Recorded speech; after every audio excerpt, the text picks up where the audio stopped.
Hey guys, tonight we squeeze ourselves into the drafty, ink-stained cubicle of a medieval scribe to explore the surprisingly petty, relatable, and often hilarious complaints they hid in the margins of sacred manuscripts. We're talking about a job so tedious that monks literally wrote curses against book thieves just to feel something. You might think copying the Bible is holy work, but let me tell you, after 12 hours of staring at vellum in a freezing monastery, you probably wouldn't survive the urge to draw a knight fighting a snail.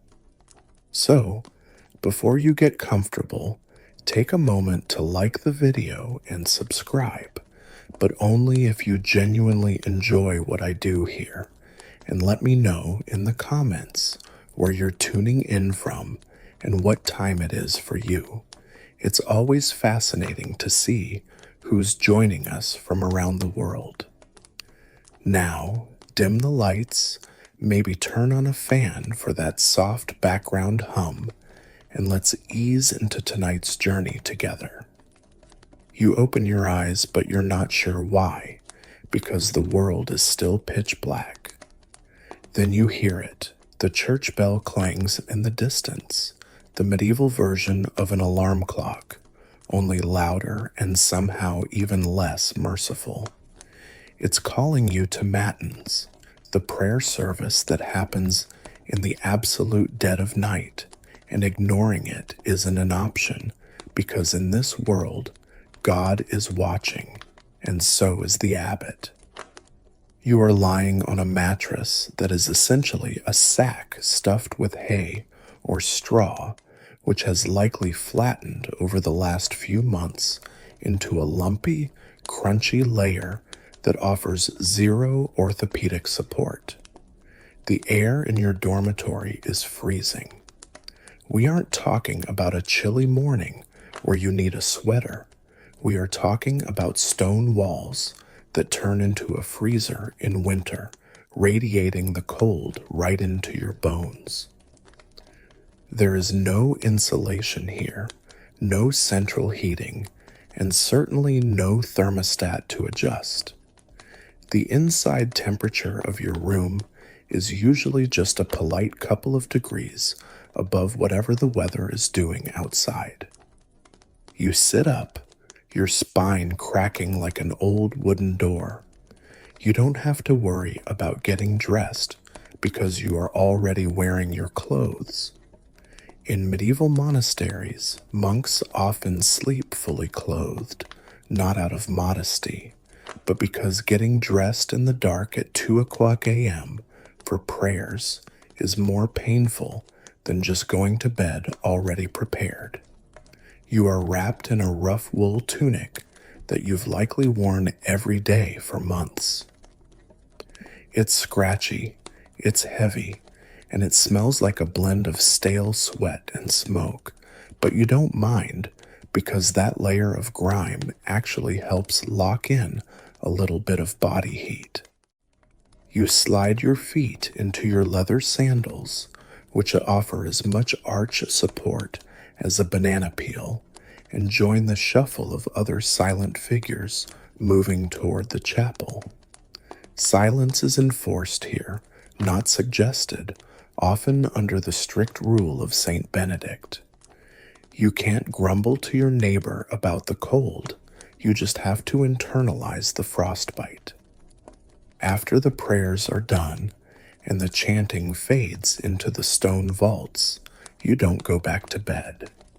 The sun is just starting to bleed gray light through the small, glassless windows covered in cloth or animal hide. It's time to work. You head toward the scriptorium, the beating heart of the monastery's intellectual life, and also the coldest room in the building. The scriptorium is designed for light, not warmth.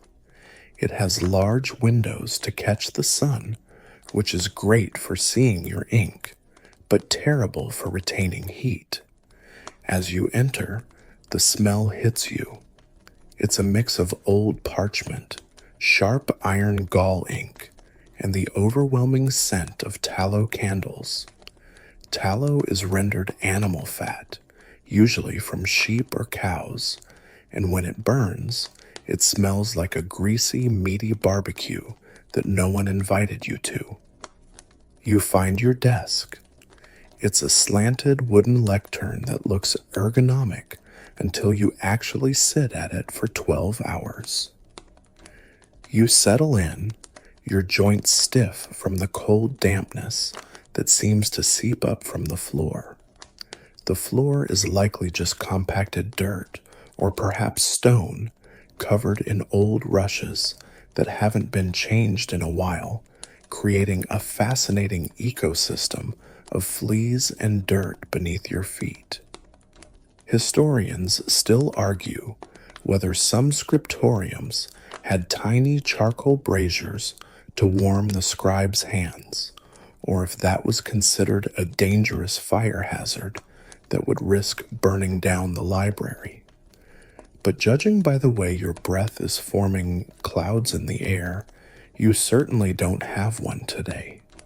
You rub your hands together, trying to get the blood flowing. You aren't just here to write. You are here to serve as a human photocopier in a world before machines. You reach for your tools, a knife, a quill, and a pot of ink that has developed a thin skin of ice on the top. This is your reality. You are an educated man in a world where literacy is rare, yet your daily existence is a physical endurance test that rivals that of a field laborer. You aren't lifting heavy stones, but you are holding a pose of intense concentration while your body slowly turns into a block of ice. There is a mainstream historical fact that monks were the primary guardians of knowledge in the Middle Ages, preserving texts that would have otherwise been lost to rot and fire. But here is a quirky tidbit you might not know. Despite their holy mission, they were often incredibly bored and resentful of the physical toll the work took on them. They didn't view this as a glorious artistic endeavor every single day. Sometimes it was just a grind. You look at the blank sheet of parchment in front of you.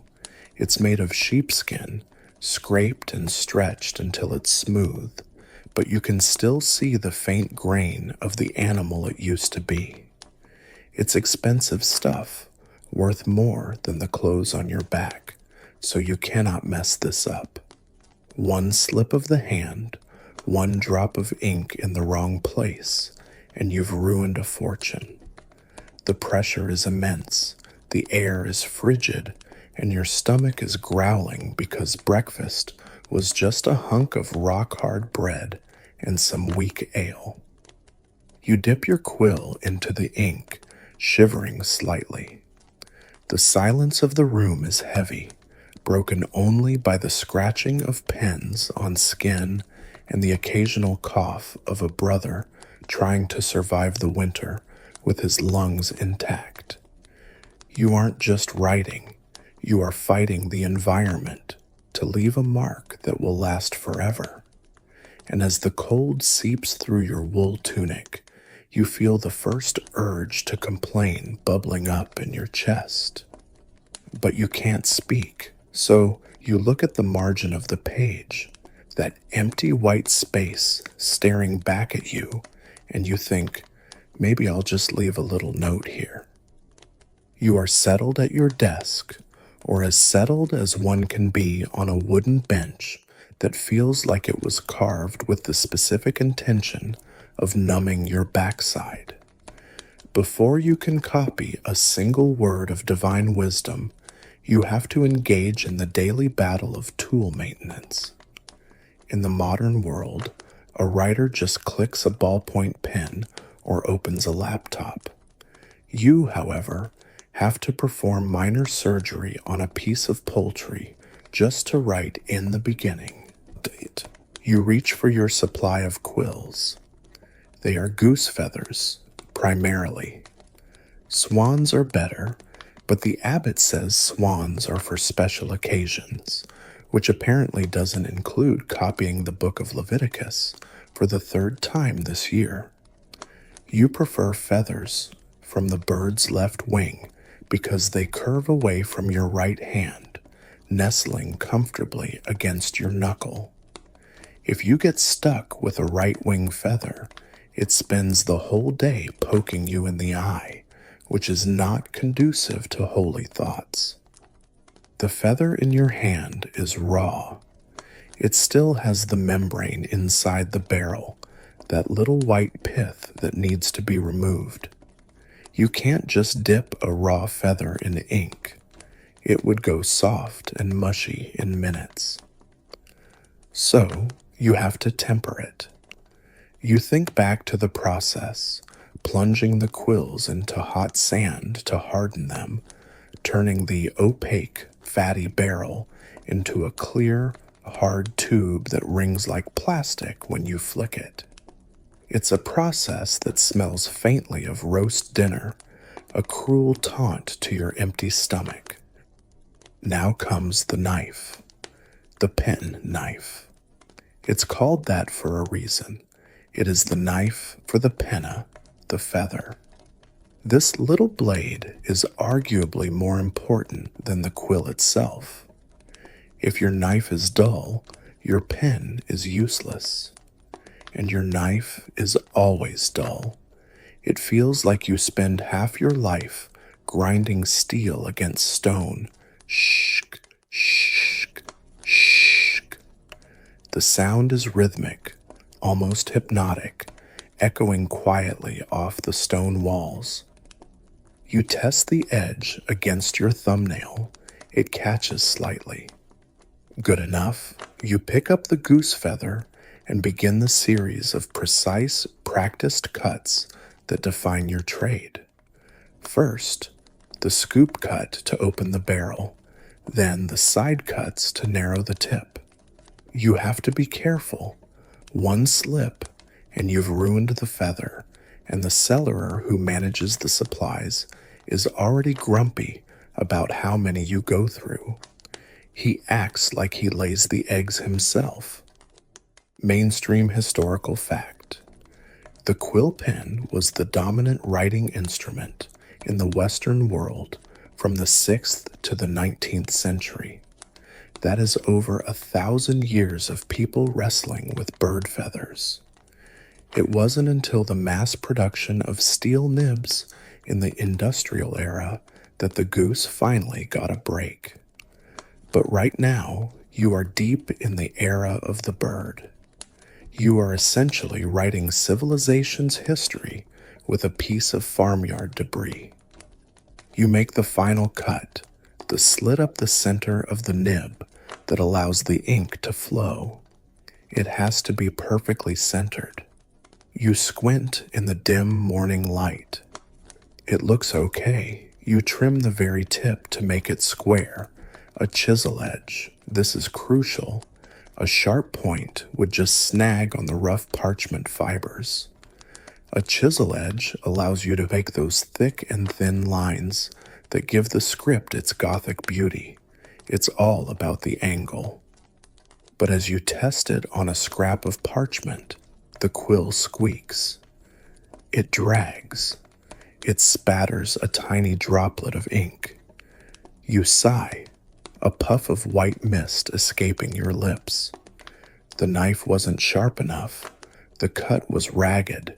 You have to start over. You pick up the whetstone again. Shh, shh, shh. This is the hidden reality of the scriptorium. It's not just writing, it's whittling. You are a craftsman of tools before you are a scribe of words.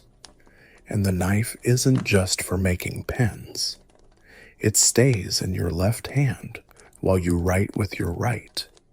It's your eraser if you misspell a word or make a typo, as future generations might say. You don't hit backspace. You take the knife and physically scrape the top layer of skin off the parchment until the ink is gone. Then you smooth it down with a boar's tooth or a piece of chalk and write over it. Historians still argue whether the specific angle of the quill cut was the primary driver for the shift from rounder Carolingian scripts to the angular Gothic scripts of your time, or if it was just an aesthetic fashion choice. You don't care about the academic debate. You just know that if you cut the nib too steep, it sprays ink like a sneezing cat. If you cut it too shallow, the letters look like blobbly worms. You finally get a nib that looks decent. You dip it into the inkhorn. The ink is dark, made from oak galls, weird little tumors that grow on oak trees when wasps lay eggs in them. You crush them, mix them with iron salts and gum arabic, and you get a purple-black liquid that burns into the page. It's acidic. It bites the skin. It's permanent. You hold the quill, feeling the balance. It's light, almost weightless, but it demands total control. You are about to embark on a marathon of fine motor skills. But first, you have to secure the page. You use the knife in your left hand to hold the parchment down, keeping it flat against the desk. The parchment wants to curl. It has a memory of the animal shape it once was. You pin it down with the blade, a subtle act of dominance over the stubbornly organic materials you have to work with. It's a quirky tidbit of medieval life that images of scribes almost always show them holding a knife in one hand and a pen in the other. To a modern eye, it looks like they are ready to defend their homework to the death. But to you, it's just practicality. The knife is your anchor. It holds the page. It sharpens the pen. It scrapes away the errors. It is the delete key, the mouse, and the tech support all rolled into one sharp piece of metal. You look at the quill in your hand. It's wearing down already. A good quill needs recutting every few pages. That means every hour or so, you have to stop, pick up the knife, sharpen the knife, and slice the feather again. It is an endless cycle of dulling and sharpening, a friction that wears down your patience as much as the steel.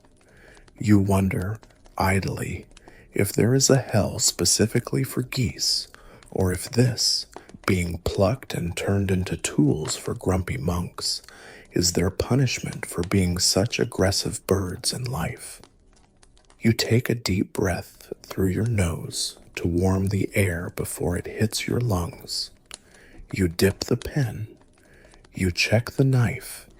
You look at the blank lines ruling the page, waiting for the word of God.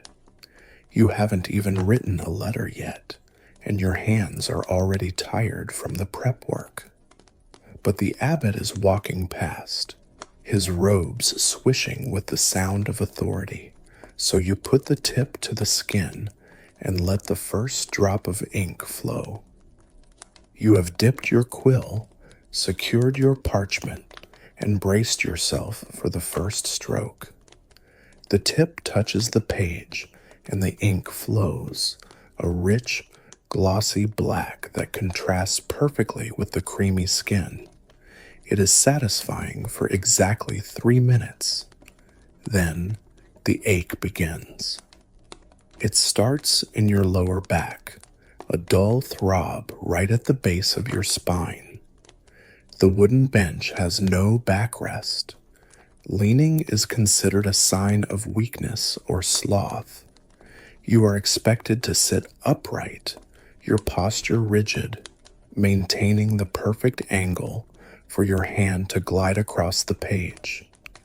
But the human body wasn't designed to hold a static pose for 12 hours a day. Your muscles begin to protest, tightening into knots that feel like they are made of the same iron gall ink you're using. You shift your weight, trying to find a more comfortable position on the hard wood. There isn't one.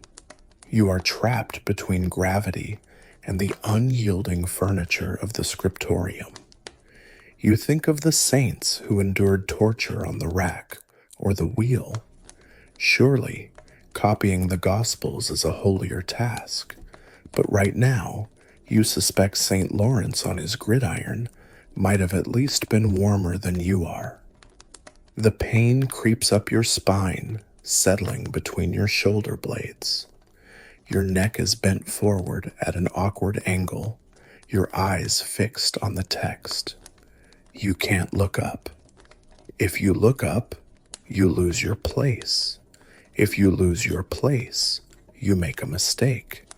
If you make a mistake, you reach for the knife. So you stay hunched, a human question mark dedicated to the preservation of literacy. But the real agony is in the fingers. The 3-finger hold is the standard grip for a medieval scribe. You pinch the quill between your thumb, index, and middle fingers, while your ring and pinky fingers curl under or rest on the page for balance. It looks elegant in illuminations. In reality, it is a recipe for cramping that would make a seasoned athlete weep. Your fingers stiffen. The cold air doesn't help. It turns your knuckles into rusty hinges. You have to pause every few lines to flex your hand, opening and closing it to keep the blood moving. You shake your wrist, grimacing. The other monks around you are doing the same, a silent chorus of stretching and joint cracking that serves as the background rhythm of the room. There is a mainstream historical fact that we often overlook. Writing was considered strenuous manual labor in the Middle Ages. We think of it as intellectual work, but to a scribe, it was physical. One famous colophon, a note left at the end of a manuscript, reads, "3 fingers hold the pen, but the whole body labors." You feel that truth in every fiber of your being. Your eyes water from the strain. Your back burns. Your legs are numb from the cold floor. You dip the pen again. You are copying a psalter today, a book of psalms. The letters are large and formal, a heavy Gothic script that requires multiple strokes for a single letter. An M isn't just a squiggle, it's a series of vertical minims, connected by precise diagonal hairlines. Down, lift, down, lift, down, lift. It is rhythmic, repetitive, and maddeningly slow. You calculate in your head, at this pace, you might finish this page by Vespers. Maybe. You glance at the margin. It's tempting, just a little complaint, a tiny vent for your frustration. You think of the scribe who wrote in the margin of a 9th century manuscript, "My hand hurts." It's so simple, so human, it echoes across the centuries. You aren't just a vessel for divine words. You are a person in pain. You dip your quill, and, in the very bottom corner, hidden away where the illuminator might cover it with a vine later, you scratch a tiny phrase in Latin. O quam tristis est. Oh, how sad it is. Sad to be cold, sad to be aching, sad to be writing about joy, while your body feels like it's been trampled by a horse. Historians still argue whether these marginal complaints were tolerated as a form of necessary release, or if they were strictly forbidden and punished when found.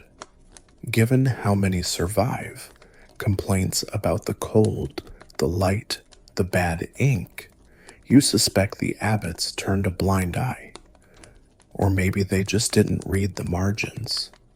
They were too busy enjoying the finished product to worry about the suffering that went into it. Your stomach growls, a loud, cavernous sound that echoes in the quiet room. The monk next to you, Brother Thomas, shoots you a look. You shrug apologetically. It's not your fault the soup was thin yesterday. You shift again on the bench, your tunic riding up, exposing your ankles to the draft. You pull it down, shivering. The physical toll isn't just about pain, it's about deformity. Skeletal remains of medieval monks often show distinct signs of their trade: asymmetrical shoulders from years of hunching, arthritis in the right hand, degraded cervical vertebrae. You are literally reshaping your bones in service to the book. You are becoming the text, your body warping to accommodate the words. You write another line: "The Lord is my shepherd, I shall not want."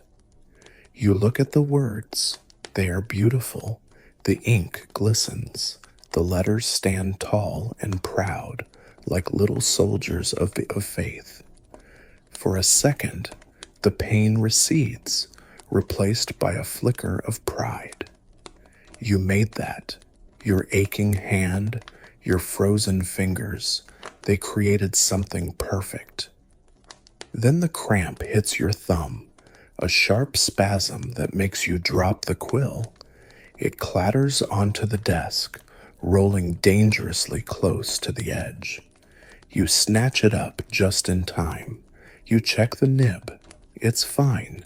You check the page. No blots. Thank God. You rub your thumb, massaging the muscle. The whole body labors, you whisper to yourself. It's not just a complaint. It's a fact. Writing isn't floating in a cloud of ideas. It is dragging a plow through heavy soil. It is hammering iron. It is rowing a boat against the tide. You are a laborer of letters, a blue-collar worker in a white-collar world that hasn't been invented yet. You pick up the quill again. The ache is still there, waiting for you, but the page isn't full yet, and until it is, you have nowhere else to go. You dip the pen. Down, lift, down, lift. The rhythm takes over again, carrying you forward, one painful stroke at a time. The cold in the scriptorium isn't just a temperature, it is a physical presence, a heavy, invisible blanket that settles over your shoulders and refuses to leave. As the morning drags on, the weak sun that filtered through the windows earlier begins to retreat, hidden behind a layer of gray clouds that look full of snow. The stone walls, which had held a memory of the night's frost, now seem to actively generate their own chill, sucking the warmth from the air like a sponge. You reach for the inkhorn to dip your quill again, your rhythm established, your mind drifting into a meditative state of copying. Dip, lift, write. But this time, when the quill enters the pot, it meets resistance. It doesn't glide into liquid, it crunches. A thin, crystalline layer of ice has formed on the surface of the black pool. You push through it with the nib, cracking the skin, but the ink underneath has turned sluggish. It is thick, viscous, moving more like cold honey than the fluid medium you need. You pull the quill out. A glob of semi-frozen slush clings to the tip. If you try to write with this, it won't flow evenly. It will sit on top of the parchment in a blob, waiting to be smeared by your sleeve, or it will refuse to leave the quill at all, drying instantly in the frigid air. You sigh, a sound that is lost in the vast, echoing silence of the room. This is the great enemy of the winter scribe, the freezing point of water. Iron gall ink is water-based, and despite the addition of gum arabic and the acidic bite of the oak galls, it freezes just like the puddles outside in the courtyard. You are fighting physics as much as you are fighting fatigue.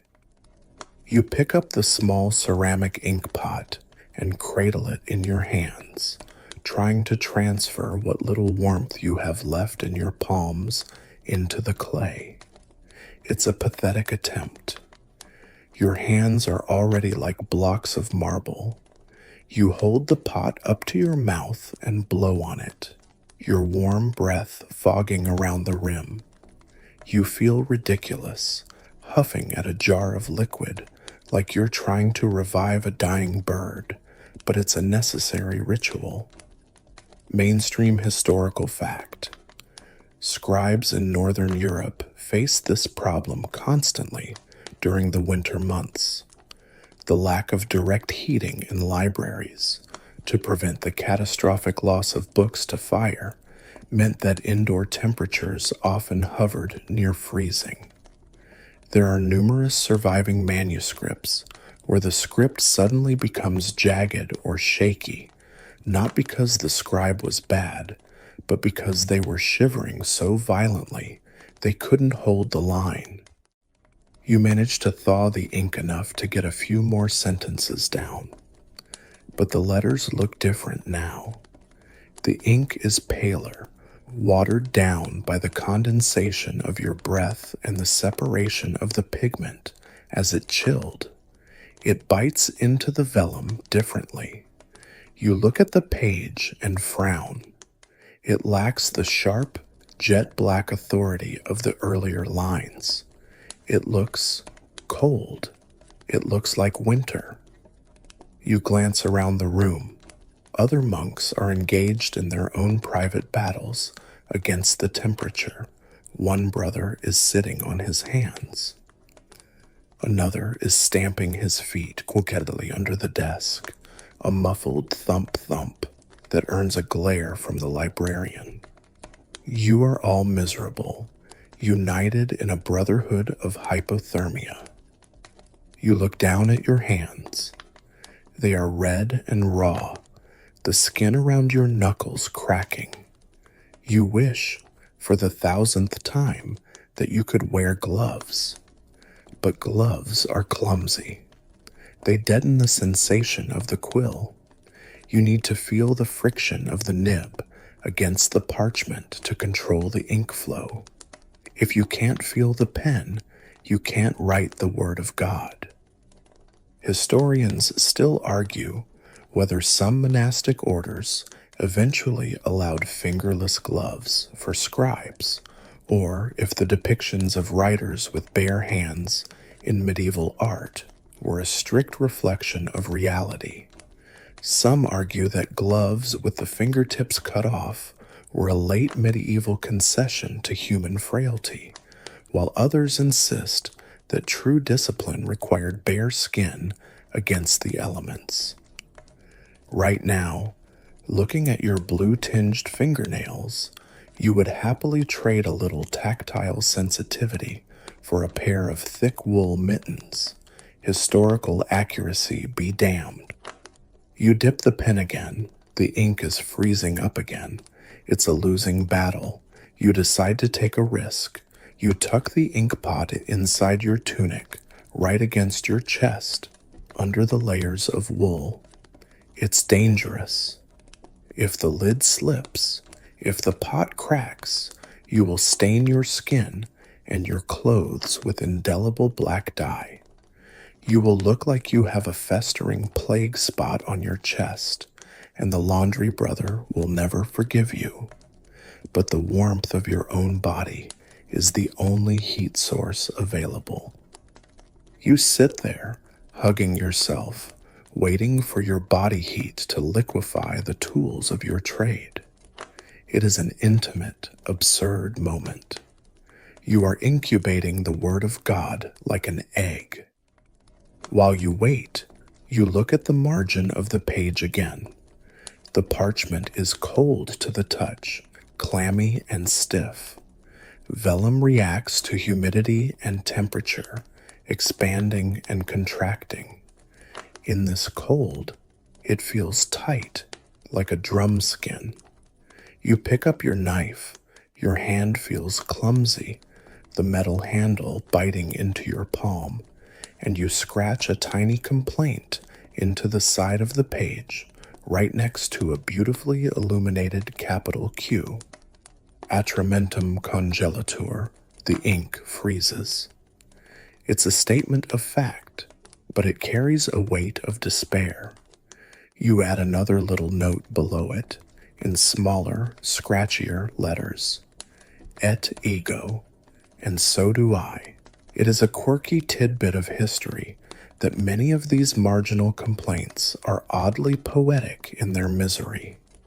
Scribes didn't just write "it's cold," they wrote things like, "Winter is the enemy of the writer," or "the light fails and the cold bites." They personified the season as a tormentor, a demon sent to test their resolve. You feel that demon now, nipping at your toes, settling into the small of your back. You pull the ink pot out from your tunic. It's warm, or at least liquid. You set it down quickly and dip the pen. You have a window of maybe 10 minutes before it starts to slush up again. You write furiously, your hand flying across the page, sacrificing a little bit of neatness for speed. You want to finish this column before the ice returns. But the cold makes you clumsy. You misjudge the pressure on a downstroke, and the quill sprays a tiny mist of ink droplets across the margin. You freeze. You stare at the black speckles on the pristine white skin. Panic flares in your chest, hot and sharp, the only warmth you've felt all day. You grab your knife. You have to scrape it off before it soaks in too deep. You scratch at the surface of the parchment, the sound loud and harsh in the quiet room. Scritch, scritch, scritch. You blow the dust away.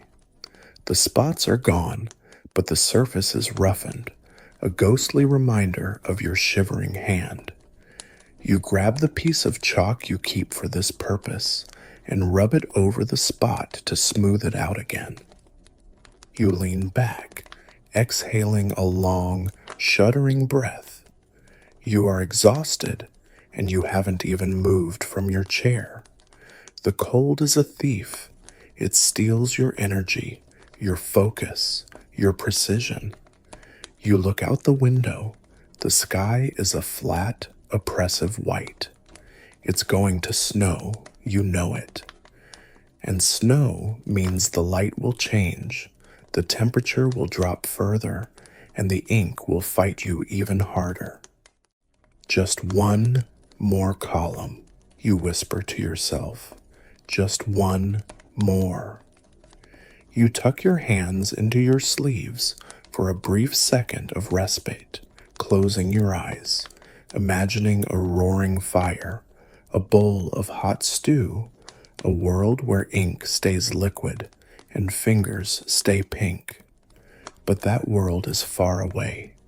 Here, there is only the stone, the skin, and the ice. You pull your hands out, pick up the quill, and get back to work. You have conquered the cold, or at least negotiated a temporary truce with it, and your ink is flowing again, albeit sluggishly. Now you turn your attention to the canvas itself. You reach for the next sheet in the stack, hoping for a pristine, creamy expanse of high-quality vellum. What you get instead feels like a personal insult from the tannery. You run your hand over the surface. It is rough, uneven, and disturbingly biological. In the modern world, paper is a uniform industrial product, a sterile white rectangle that arrives in plastic-wrapped reams. But in the scriptorium, your writing surface is a dead animal. Specifically, it is the skin of a sheep, goat, or calf that has been soaked in lime, scraped with a crescent-shaped knife called a lanellum, stretched on a wooden frame until it screams under the tension and dried into a taut, durable membrane. It sounds like a refined process, and the finished product can be beautiful. But this sheet is a disaster. You flip it over, there is a distinct difference between the two sides. One is the flesh side, the side that faced the animal's internal organs. It is usually whiter, smoother, and softer. The other is the hair side. This is the side that faced the elements, and on this particular piece of parchment, the preparation was, let's call it, rushed. You run your fingertip across the grain. It feels like fine sandpaper. You squint and bring the page closer to the candle. There, dotted across the surface like tiny black stars, are the remains of hair follicles. The scraper didn't get deep enough. If you try to write over these with a delicate quill, the nib will snag, sputter, and spray ink everywhere. It is like trying to drive a sports car over a gravel road. There is a mainstream historical fact that is hard to wrap your head around. A single copy of the Bible could require the skins of over 300 sheep. That is an entire flock for one book. When you look at the library shelves, you aren't just seeing knowledge, you are seeing a massive agricultural output. It means that every time you ruin a page, you aren't just wasting paper, you are wasting a sheep. And the cellarer knows exactly how many sheep the monastery has. You sigh and pick up your knife again. You have to do the parchment maker's job for him. You gently scrape at the patch of stubble, trying to shave the dead skin without cutting all the way through. It creates a fine white dust that coats your fingers and makes you sneeze. Scrape, blow, scrape, blow. You are essentially exfoliating a manuscript. Once the hair situation is managed, you encounter the next horror, the grease. You dip your pen and try to write the first word of the new psalm. The ink hits the page and immediately beads up like rain on a waxed jacket. It refuses to soak in. The skin is too fatty. The natural oils weren't fully removed during the lime soak. If you keep writing, the letters will just sit on the surface and eventually flake off, leaving a ghost of the text behind. You reach for a small bag of pounce, powdered cuttlefish bone or chalk. You sprinkle it over the greasy patch and rub it in with a piece of pumice. The grit cuts through the grease, creating a toothy surface that the ink can grab onto. It works, but now your pristine page looks smudged and dusty before you've even really begun. Then your eye catches it. About halfway down the page, right in the middle of the text block, a hole, a literal hole in the skin. This is is a lacuna, a flaw that happened while the animal was still alive. Maybe a tick bite, a scratch from a thorn bush, or a slip of the knife when the skinner was removing the pelt. When the skin was stretched on the frame, that tiny nick pulled open into a gaping, oval-shaped window. You stare at it. You can see your own knee through the hole. You can't write on air. This presents a massive logistical problem. You can't just throw the sheet away. Parchment is too expensive. You have to write around it. This means you have to break the rigid geometry of the text. You have to stop your sentence on one side of the hole and pick it up on the other, making sure the spacing still looks intentional and holy, rather than like you are dodging a pothole on the highway. It is a quirky tidbit of medieval manuscript culture that scribes often turned these flaws into art.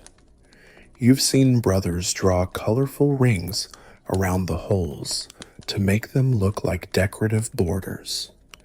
You've even seen one clever monk draw a lion on one side of a hole and a hunter on the other, as if the hunter is shooting an arrow through the gap.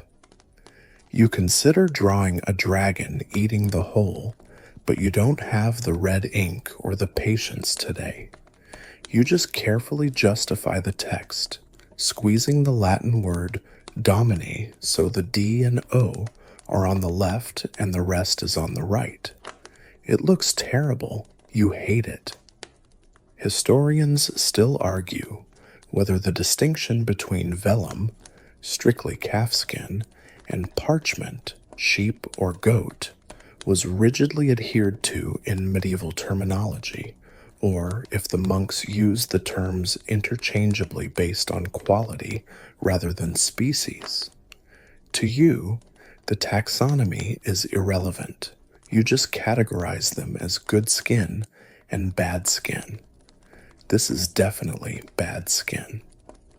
As you work your way down the page, dodging the hole and fighting the grease, you encounter another common flaw, the axilla. This is the skin from the animal's armpit or groin. It is stretchier, thinner, and often transparent. As you write over it, the skin buckles under the wet ink, wrinkling like the surface of a pond. It distorts your beautiful straight lines. You try to hold it flat with your knife, but it just bubbles up somewhere else. It is like wrestling a ghost. And the smell? We haven't talked about the smell. Parchment, especially when it gets a little damp from the humidity of your breath or the ink, smells like wet dog. It smells like a wet dog that has been dead for a while.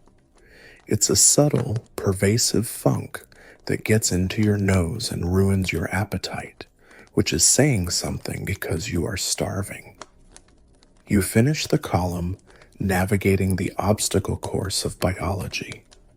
The text looks acceptable, not your best work. The lines waver around the hole, and the ink is blotchy where you scraped the hair. But it is legible. It is done. You lean back, cracking your neck.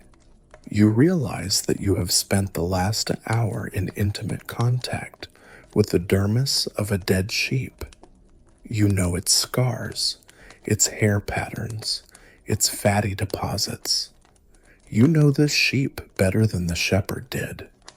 It is a strange, grotesque intimacy. You are immortalizing the Word of God on a piece of agricultural byproduct that was probably bleeding in a field just last Easter.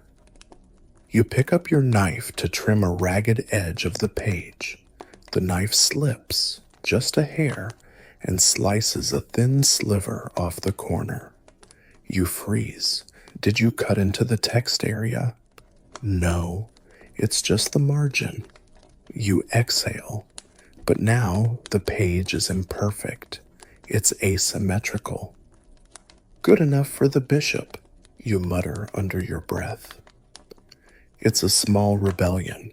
You turn the page over, dreading what horrors might await you on the hair side of the next folio. A vein, a scar, a patch of wool so thick you could knit a sweater from it. You dip the pen. The ink is getting cold again. The parchment is waiting. The sheep is dead, but its skin is fighting you every step of the way.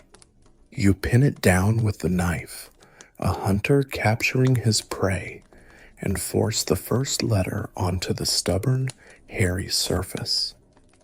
Your stomach growls again, but this time it isn't a polite rumble. It is a roar, a tectonic shift of gastric distress that reverberates through the quiet air of the scriptorium. It sounds like a wooden cart losing a wheel on a cobblestone road.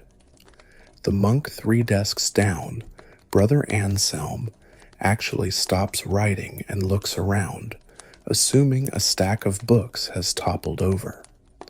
You keep your head down, cheeks flushing slightly, pretending to be deeply engrossed in the genealogy of King David. It is the hunger. It is a constant, nagging companion, a roommate that never pays rent and always demands attention. You have been sitting here for hours, burning calories, just trying to keep your body temperature above hypothermia levels, and the small chunk of bread you had at dawn evaporated from your system long ago. You close your eyes for a second, and immediately your traitorous brain conjures an image. It is not a holy vision. It is not the Virgin Mary or a choir of angels. It is a roasted pig, a glistening, crackling-skinned pig with an apple in its mouth and steam rising from its flanks. You can smell it, the rich, savory scent of rendering fat and sage. You swallow hard, your mouth watering, but when you open your eyes, there is only the dead sheepskin and the smell of old ink. In reality, your dinner will look nothing like that pig. It will look brown. It will be pottage, the culinary backbone of medieval existence. Pottage is essentially a thick soup or stew made from whatever was available, boiled until it surrendered its will to life. In a monastery, it is usually vegetarian, a dense sludge of field beans, peas, onions, and perhaps some cabbage if the garden is doing well. Mainstream historical fact. The rule of Saint Benedict, which governs your life, explicitly forbids the consumption of the meat of 4-footed animals, except for those who are very sick or weak. This rule was intended to suppress carnal passions and promote humility. Unfortunately, it also suppresses any joy you might find in a meal. The logic is that red meat makes you aggressive and lustful, while beans make you, well, humble and windy. You think about the beans. They are dried fava beans, soaked overnight and boiled with herbs. They are nutritious, certainly. They keep you alive. But eating them every single day feels less like sustenance and more like a penance. The texture is grainy, the flavor is earthy, and after a few hours, the after effects turn the dormitory into a symphony of wind instruments that rivals the chapel organ. Historians still argue vigorously about how strictly this no-meat rule was actually followed in the later Middle Ages. There is considerable evidence that monks became experts at finding loopholes.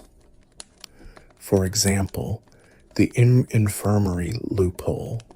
Meat was allowed in the infirmary for the sick, So, perfectly healthy monks would suddenly develop mysterious, vague ailments that required them to dine in the hospital wing for a few days, enjoying a nice mutton stew before miraculously recovering. Then there was the barnacle goose debate. Some monks argued that because barnacle geese were thought to hatch from driftwood in the ocean, a genuine medieval biological theory, they were actually fish, not birds. Therefore, they could be eaten on Fridays and during Lent. It is a level of mental gymnastics that would be impressive if it weren't so clearly driven by a desperate desire for a drumstick. But you are a simple scribe, not the abbot, so you don't get the loopholes. You get the beans. You dip your quill, trying to focus on the Latin text, but your mind keeps drifting to the refectory. You wonder what kind of pottage it will be today. White pottage, leeks and milk, green pottage, parsley and spinach, or just gray pottage, mystery and sadness. The hunger makes you irritable. You look at the words you are copying, a passage about the wedding feast at Cana, where water is turned into wine and the tables are laden with food. It feels like a personal attack. Why couldn't you be copying a penitential psalm about fasting? That would at least be thematically appropriate. Copying a menu while starving is a special kind of torture. You pick up your knife to hold the page flat, and your hand trembles slightly. Low blood sugar is a dangerous thing when you are wielding a razor-sharp blade. You decide you need to vent. You scan the page for a safe spot. The bottom margin is wide and inviting. You lean in close, shielding the parchment with your sleeve so the librarian doesn't see. With tiny, quick strokes, you scratch a sentence in the corner, disguised as a pen test. Essurio et sitio, I am hungry and I am thirsty. It's not enough. You need to be more specific. You add, eius tepidum est. The soup is lukewarm. It is a petty complaint, useless and small, but it feels good to write it down. You are leaving a record for the future, a message in a bottle thrown into the ocean of time. You want the people of the future to know that while this Bible is magnificent and holy, the man who wrote it was fantasizing about a piece of cheese. There is a quirky tidbit of monastic life involving communication during meals. Because silence is mandatory in the refectory, while a brother reads scripture aloud, monks developed a complex sign language to ask for food. If you wanted fish, you would wiggle your hand like a tail. If you wanted bread, you would make a circle with your thumbs and fingers. If you wanted beans, you would place the tip of your index finger into the first joint of your thumb, mimicking a pod. You practice the sign for cheese under the desk, pressing your palms together obliquely, just in case a miracle happens at dinner. It probably won't. It will be the bean sign again. The sun has moved slightly across the sky, judging by the shift in the gray light coming through the window. It must be nearing the 9th hour, nones. That means the meal is getting closer. But the last hour is always the hardest. Your body has switched into energy conservation mode. Your blinking slows down. Your breathing is shallow. You feel like a bear trying to hibernate, except you have to copy the Gospel of John. You dip the pen again, the ink thick and cold. You write the word panis, bread. You stare at it, the loop of the P, the curve of the A. It looks delicious. You have the sudden, irrational urge to lick the page. You resist. Iron Gall ink tastes terrible. It's basically rust and vinegar. You force yourself to keep working. Line, line, line. The repetition usually lulls you into a trance, but today the hunger keeps pulling you out. You think about the trenchers, the thick slabs of stale bread used as plates. After the meal, the trenchers, soaked in the gravy of the pottage, are usually given to the poor at the gate. Today, you envy the poor. You would happily eat the plate. Focus, you hiss to yourself. The Lord provides. Yes, but right now, the Lord is providing a lot of white space and very little lunch. You finish the line, your stomach giving another long, low growl of protest, a wail song of famine echoing in the stone belly of the church. You check the margin again. Your complaint is safe, dry, and permanent. The soup is lukewarm. It is your truth. It is your legacy.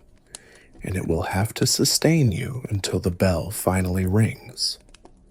Your stomach has settled into a sullen, rhythmic grumbling, having accepted that the beans are inevitable. But now a new discomfort takes center stage. Your throat feels like you have swallowed a handful of the Desert Father's sand. The air in the scriptorium is not just cold, it is incredibly dry. The parchment sucks moisture from the atmosphere to maintain its tension. The tallow candles burn up the oxygen, and the chalk dust, that fine airborne powder from the pounce you use to degrease the page, coats the back of your tongue. You swallow, and it makes a clicking sound inside your head. You are dehydrated, desiccated, a dried husk of a man in a room full of dried skins. You lick your lips, but they are chapped and rough. You find yourself fantasizing about liquid. Not water, of course. Water is for washing your feet or for the livestock. Drinking plain water is viewed with deep suspicion. It is a chaotic element prone to harboring invisible demons that turn your bowels into water. No, you dream of ale, but not the ale you actually get. You dream of a rich, nut-brown ale, frothy and cool, with the bite of hops and the sweetness of malt. You dream of the kind of ale they serve in the village tavern during a harvest festival, the kind that warms your chest and makes the world seem a little softer, a little more forgiving. What you actually get is small beer, mainstream historical fact. In medieval monasteries, monks were often allocated a gallon of ale per day. That sounds like a frat party to modern ears, but the reality was far less exciting. Small beer was brewed from the second runnings of the mash. After the good, strong beer was made for the abbot and the VIP guests, hot water was run through the grain again to extract whatever sugars were left. The result was a cloudy, low-alcohol beverage, maybe 1% ABV, that was essentially liquid bread that had given up on its dreams. You think back to the beaker you had at the midday meal. It was tepid, it was thin, and, to be honest, it tasted slightly like vinegar. The cellarer has been trying to stretch the grain supply again, or perhaps a barrel was left unsealed and the air got to it.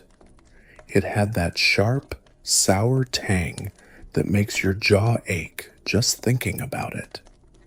It didn't quench your thirst so much as coat your mouth in a film of yeasty sadness. You dip your quill, your hand shaking slightly. The thirst is distracting. It makes it hard to focus on the genealogy you are copying. Abraham begat Isaac. Isaac begat Jacob. You wonder what they were drinking. Probably good wine, wine from the Holy Land. Thick, sweet wine mixed with honey and spices. You look at the ink in your pot.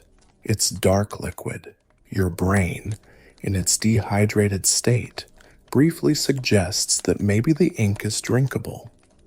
You shake your head to clear the thought. Oak galls and iron sulfates would definitely not improve your situation. There is a quirky fringe tidbit about medieval monastic life concerning the pittance. A pittance was an extra allowance of food or drink granted on special feast days or anniversaries of a donor's death. Sometimes a wealthy patron would die and leave money specifically so the monks could have good wine on his birthday forever. You find yourself frantically trying to remember if anyone rich died on this day in history. You scan your mental calendar. Saint Eulalia, no rich donors there. Just another day of small beer. You look at the margin of the page. It is wide, expansive, and looks like a desert waiting for rain. You feel a kinship with it. You pick up your knife, checking to see if the librarian is patrolling the aisle. He is busy scolding a novice for slouching. You seize the moment. You scratch a tiny picture in the bottom corner. It is a cup, a chalice really, and next to it, you write a line of text that has appeared in manuscripts from Ireland to Italy. Nunc scripsi totum, pro Christo da mihi potum. Now I have written the whole thing. For Christ's sake, give me a drink. It is a prayer, a plea, and a demand all in one. You aren't asking for holy water. You are asking for a beverage that doesn't taste like old socks. You add a little flourish to the M in potum, a rebellious little swirl that suggests a man who appreciates the finer things in life, even if he never gets them. Historians still argue vigorously about the level of inebriation in medieval monasteries. Some scholars point to the massive quantities of ale consumed and suggest that many monks spent their lives in a mild, functional buzz. Others argue that the low alcohol content and high caloric burn of their lifestyle meant they were sober as judges, just very well hydrated with carbohydrates. Judging by the headache throbbing behind your eyes, you are definitely in the sober and unhappy camp. You think about the wine cellar. You know it's there. Deep under the cloisters, cool and dark, there are barrels of wine imported from Gascony or the Rhine. It is reserved for the Mass, for the abbot's table, and for important guests. You imagine sneaking down there, tapping a barrel, and letting the red stream flow directly into your mouth. The thought is so vivid, you almost taste the tannins. But you are just a scribe.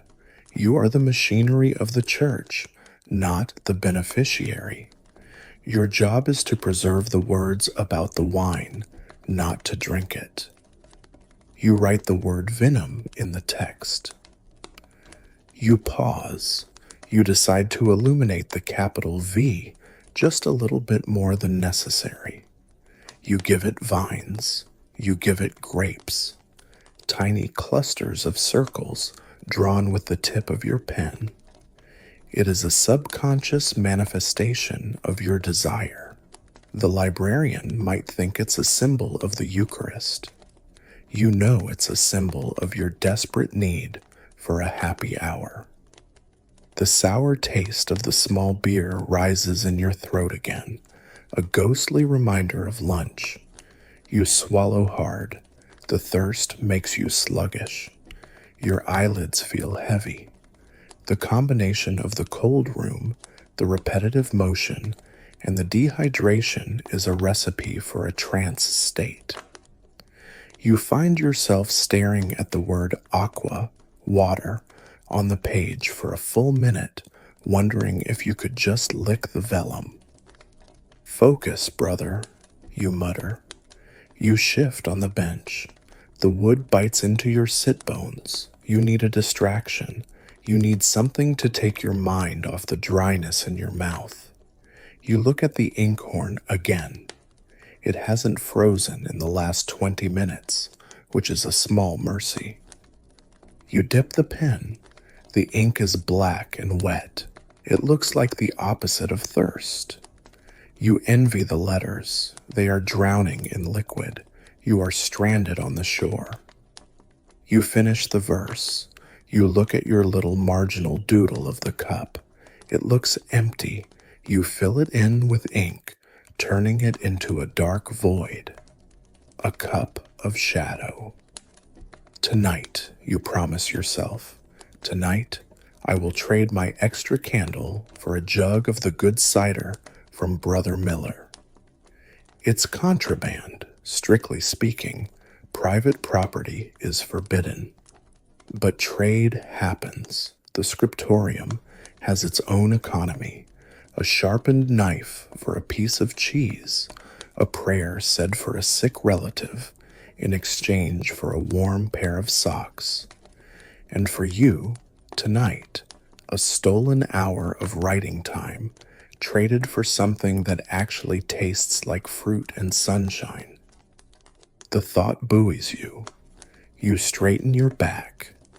The thirst is still there, a dry fire in your throat, but now there is a plan. You dip the quill with renewed purpose. You are writing for God, yes, but you are also writing for cider. And in the grand scheme of things, that is a motivation that has built cathedrals. You have conquered the thirst, or at least bargained with it, promising your body a reward of illicit cider later tonight. But just as you find a rhythm, a new adversary enters the ring. It is silent, relentless, and completely indifferent to your deadline. It is the rotation of the earth. The light is failing. In the scriptorium, light is not just ambience, it is a raw material, as vital as the ink or the parchment. You don't have overhead fluorescence or a desk lamp to flick on. You have the sun, and the sun is tired. It is late afternoon in winter, the gloaming, a word that sounds poetic in a song, but feels like a threat when you are trying to distinguish between a Gothic and an agothic you. You look up at the window. The gray slab of sky has deepened into a bruised purple. The light that filters through is no longer the crisp, cold white of the morning. It is blue and shadowy, stretching the darkness across your desk. The shadows of your own hand begin to elongate, dancing over the text, obscuring the very words you are trying to write. You find yourself shifting your body, twisting your spine to the left, trying to get your hand out of its own way so you can see the tip of the quill. You squint. The strain behind your eyes returns, a sharp, pinching sensation. You lean closer to the page, your nose almost touching the vellum. You are now breathing directly onto the work, risking condensation spots, but you have no choice. You have to see the guidelines. If you miss the line, the text will drift downward like a sinking ship, and the librarian will have you scraping the whole page clean tomorrow. Mainstream historical fact. Artificial light in the Middle Ages was a luxury and a dangerous one. Most scribal work was strictly limited to daylight hours. The statutes of many monastic orders explicitly forbade scribes from writing by candlelight for fear of fire. A single tipped candle could turn a library containing centuries of knowledge into a pile of ash in minutes. Therefore, the workday was entirely dependent on the season. In summer, you might work for 12 hours. In winter, you might be lucky to get 6. But deadlines don't care about the solstice. The abbot wants this psalter finished by Easter. So, there is pressure to push the limits, to work into the blind time, that dangerous gray zone where mistakes happen. You rub your eyes, they feel gritty. You wish you had a reading stone. You have seen the bishop use one, a segment of a glass sphere or a polished piece of beryl or quartz. You lay it flat on the page, and it magnifies the letters, making them jump out at you. It is a primitive lens, the great-grandfather of spectacles. Here is a quirky fringe tidbit. The first true eyeglasses were invented in Italy around the late 13th century, right around the time you are sitting here suffering. But they haven't made it to your monastery yet. They are rare, expensive marvels of Venetian glassblowers, reserved for cardinals and scholars in universities. You, a humble monk in a drafty northern abbey, have to rely on the squint and pray method. You look at the candle sitting on the corner of your desk. It is unlit. It is made of tallow, rendered sheep fat, because beeswax is too expensive. Beeswax candles, with their sweet smell and clean flame, are reserved for the altar, for God. You get the sheep fat. If you light it, it will sputter, smoke, and smell like a dirty kitchen. It will also cast a flickering yellow light that makes the letters seem to move on the page. Historians still argue vigorously about the extent of night work in scriptoriums. Some evidence suggests that urgent royal commissions or university texts were produced in shifts using glass lamps to protect the flame. Other scholars insist that the risk was too high and the quality of work produced under flickering light was too low, so the no candle rule was absolute. You suspect the truth lies somewhere in the middle. You aren't supposed to use the candle, but if you don't finish this gathering, a set of folded pages, today, you'll be in trouble. So you reach for the flint. You strike a spark and light the tallow dip. The flame jumps up, casting long, dancing shadows against the stone walls. The smell hits you instantly, rancid grease. It mixes with the smell of the wet dog parchment and the metallic ink. It is the scent of industry. The light helps, but it also hurts. The contrast between the bright yellow flame and the dark corners of the room creates a tunnel vision effect. The rest of the world falls away. There is only the circle of light, the quill, and the word. You are writing a complex capital S now. It requires precision.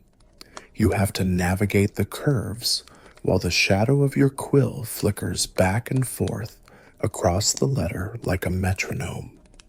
You hold your breath to steady your hand. The flame flickers in a draft. The light dips, then flares. You make a mistake. It's small. You crossed a T too aggressively, and the crossbar ran into the next letter, turning TB to you into something that looks like a smudge. You groan. You can't scrape it now. The light is too poor to see the depth of the cut. You will have to wait until morning to fix it. This is the tyranny of the sun. It dictates your productivity. You feel a sudden surge of resentment toward the celestial mechanics of the universe. Why must the days be so short in winter?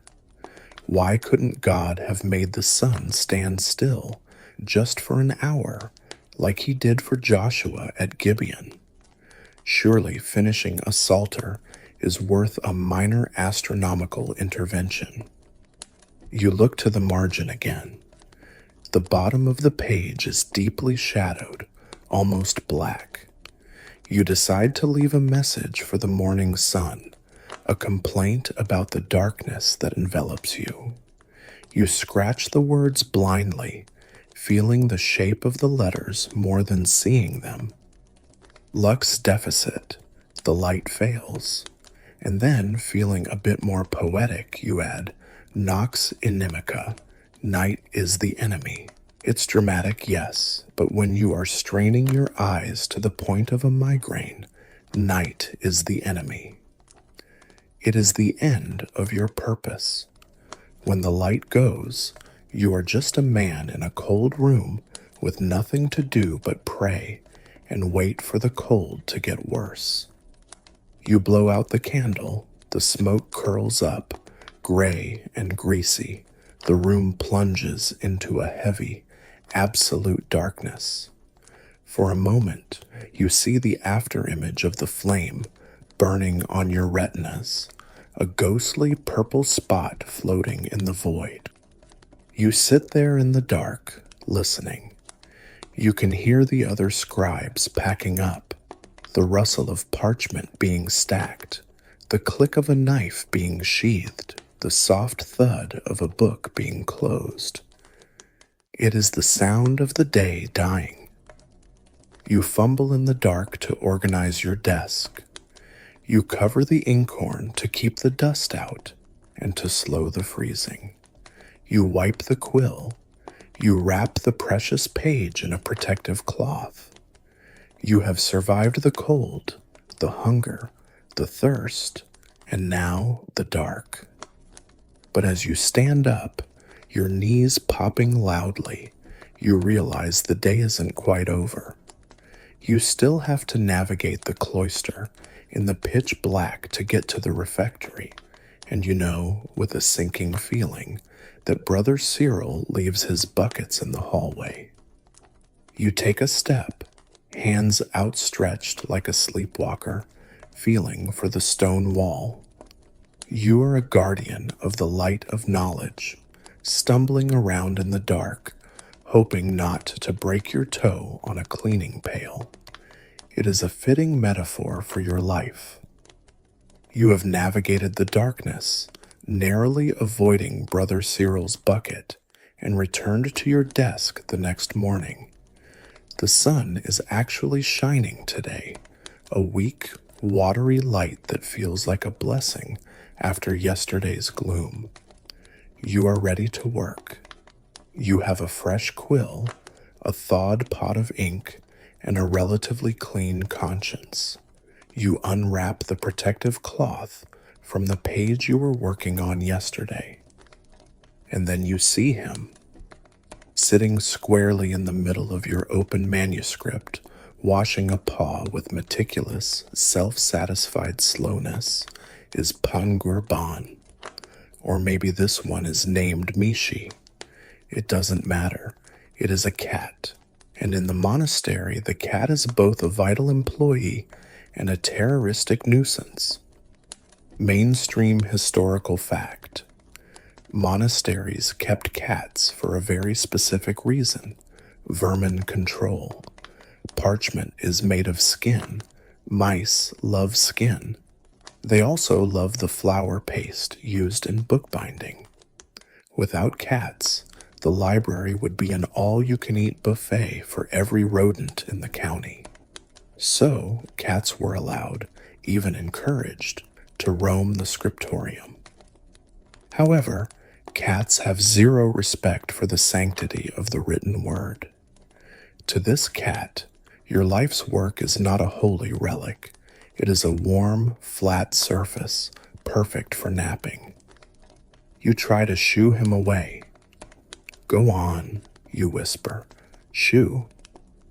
The cat stops washing, looks at you with yellow, unblinking eyes, and slowly extends one leg, placing a paw directly onto the wet ink of the capital S you struggled with yesterday. You gasp, you lunge, but the damage is done. The cat leaps off the desk, leaving behind a perfect four-toed stamp of black ink in the middle of the margin. He lands on the floor and trots away, tail held high, completely unbothered by the desecration he has just committed. You stare at the paw print. It is crisp. It is distinct. It is indelible. You can see the pads of the toes, the little claws retracted but threatening. It is a signature. The cat has co-authored the Bible. This is not a hypothetical scenario. Historians have found numerous medieval manuscripts with muddy paw prints, ink-stained paw prints, and even urine stains left by cats. In one famous 15th century manuscript from Deventer in the Netherlands, a scribe left the book open and a cat walked across it with dirty feet. The scribe didn't or couldn't erase it. Instead, he just left the prints there, forever preserving the path of the feline vandal. In another manuscript, a scribe actually wrote a complaint around the paw prints. Here is nothing missing, but a cat urinated on this during a certain night. Cursed be the pesty cat that urinated over this book during the night in Deventer, and because of it, many other cats, too. And beware well not to leave open books at night where cats can come. It is the medieval version of a bad Yelp review for a pet. You look at your own paw print. You can't scrape it off. It's too big, too dark. Scraping it would leave a massive, rough patch that would look even worse. You have to integrate it. Maybe you can turn it into a flower. You pick up your quill. You draw a stem coming down from the paw pad. You add some leaves. Now it looks like a very strange black tulip. It's not fooling anyone, but at least it looks intentional. But the cat isn't done. He's back. He jumps onto the bench next to you, watching the movement of your feather. To a cat, a quill pen is a toy. It is a bird on a stick. As you write, the feather twitches and bobs. The cat's eyes dilate. He crouches, butt wiggling. You write faster, trying to ignore the predator at your elbow. Suddenly, a furry paw swipes at the end of your pen. You jerk your hand, and the quill skids across the page, creating a long, unplanned line through the word sanctus. "You beast," you hiss. This time, you don't care about silence. The cat, satisfied with his hunt, curls up on your spare parchment and goes to sleep. You are now faced with a decision. Do you wake the cat and risk another attack, or do you let him sleep and work around him? You choose the latter. You carefully pull a new sheet out from under his flank. He grumbles a little purr, but doesn't move. He is a warm, furry paperweight. There is a famous poem written by an Irish monk in the 9th century called Pangur Bán about his cat. "I and Pangur Bán my cat, 'tis a like task we are at. Hunting mice is his delight. Hunting Words, I Sit All Night. It's a sweet poem painting a picture of companionable scholarship. You suspect that monk had a better cat. Your cat is an agent of chaos. You look at the ruined sanctus. You can fix it. You can scrape the line away. You pick up your knife, but as you scrape, you realize the cat has done something else. He has shed. There are tiny, fine cat hairs stuck in the wet ink of your previous lines. They are embedded in the letters like fossils in amber. If you pull them out, they will smear the ink. If you leave them, the page will look furry. You decide to leave them. Let the future readers wonder why the Word of God is so hairy. You lean back, defeated. You are fighting the cold, the hunger, the light, and now the local wildlife. The scriptorium isn't a sanctuary, it's a zoo. You look at the cat again. He is sleeping so peacefully, his little chest rising and falling. He doesn't have to copy psalms. He doesn't have to worry about eternal damnation or the abbot's temper. He just eats mice and ruins expensive stationery. You feel a sudden, intense jealousy. Next life, you whisper to him. Next life, I'm the cat and you're the monk. He twitches an ear, dismissing your threat. You sigh and dip your pen. You have a paw print to turn into a floral arrangement and a lot of words to catch up on. The cat sleeps on, the true master of the monastery, while you, his humble servant, get back to work. The cat is asleep, a furry lump of indifference on your spare parchment. You have fixed the smudged text, scraped away the paw print, mostly, and turned it into a botanical experiment. But now, a new enemy approaches. It isn't the cold, or the hunger, or the dark. It is boredom. You have been copying the same heavy, angular Gothic script for hours. Down, lift, down, lift. Your brain feels like it is liquefying. The text you are working on is a commentary on the apocalypse, full of dragons, beasts, and divine judgment. It is exciting stuff, theoretically, but copying it is deadly dull. Your eyes drift to the bottom margin of the page. It is a wide, empty expanse of vellum, just sitting there, taunting you with its blankness. It is meant to be left clean, a symbol of the purity of the word. Or perhaps it is meant for a scholar to add glosses later, but right now it looks like a canvas. Your hand moves almost without your permission.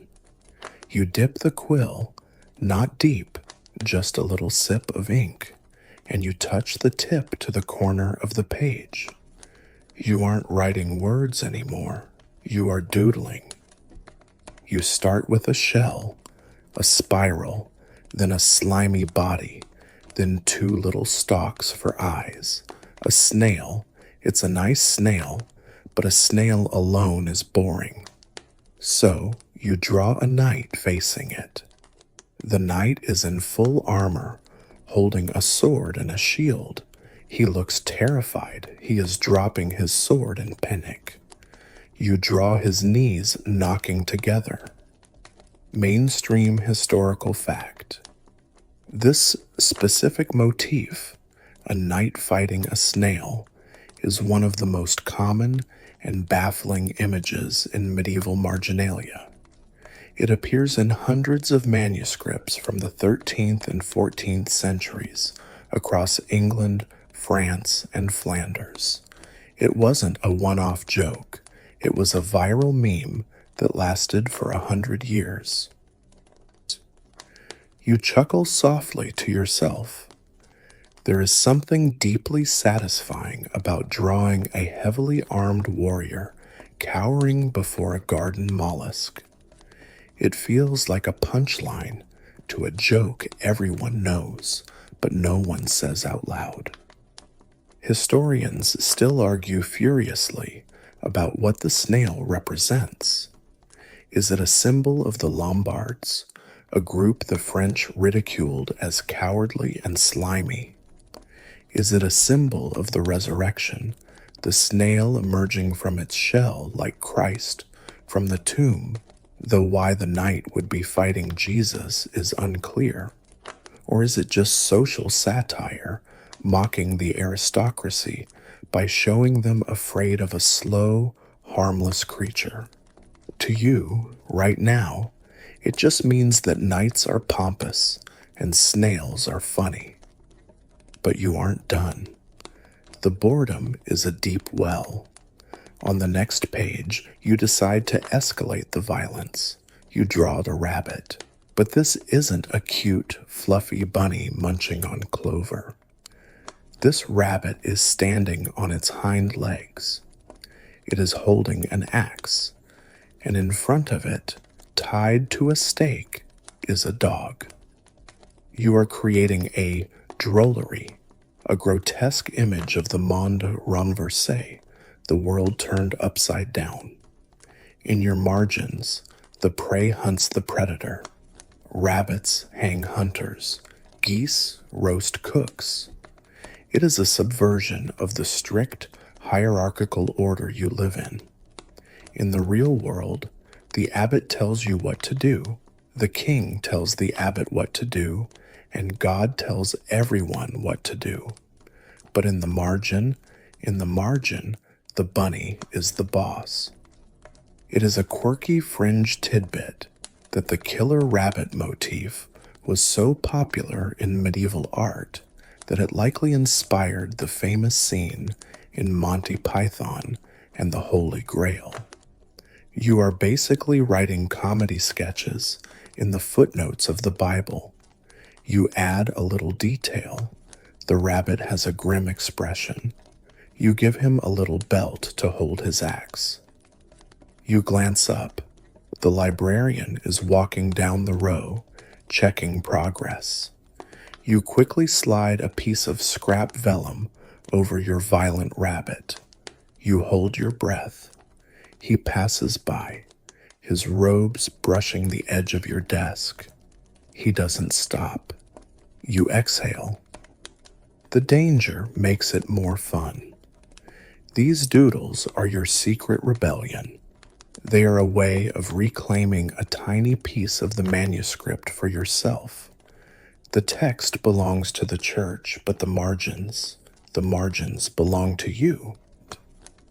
You uncover the rabbit. You decide he needs a friend.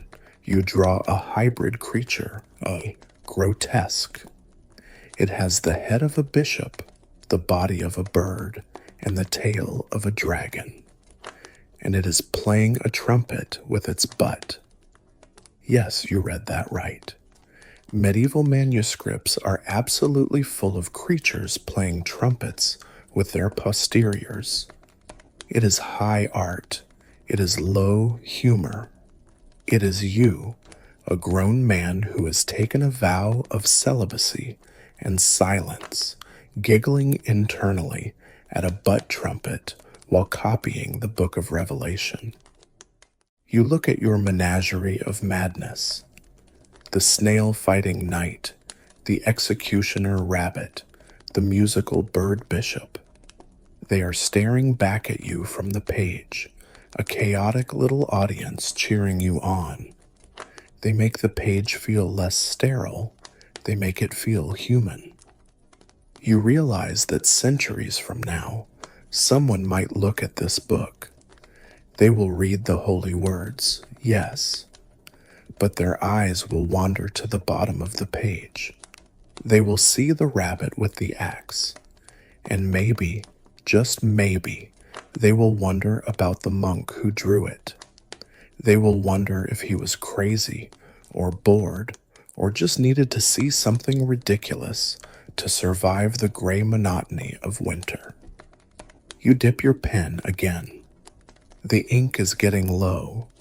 You have wasted precious resources drawing a snail.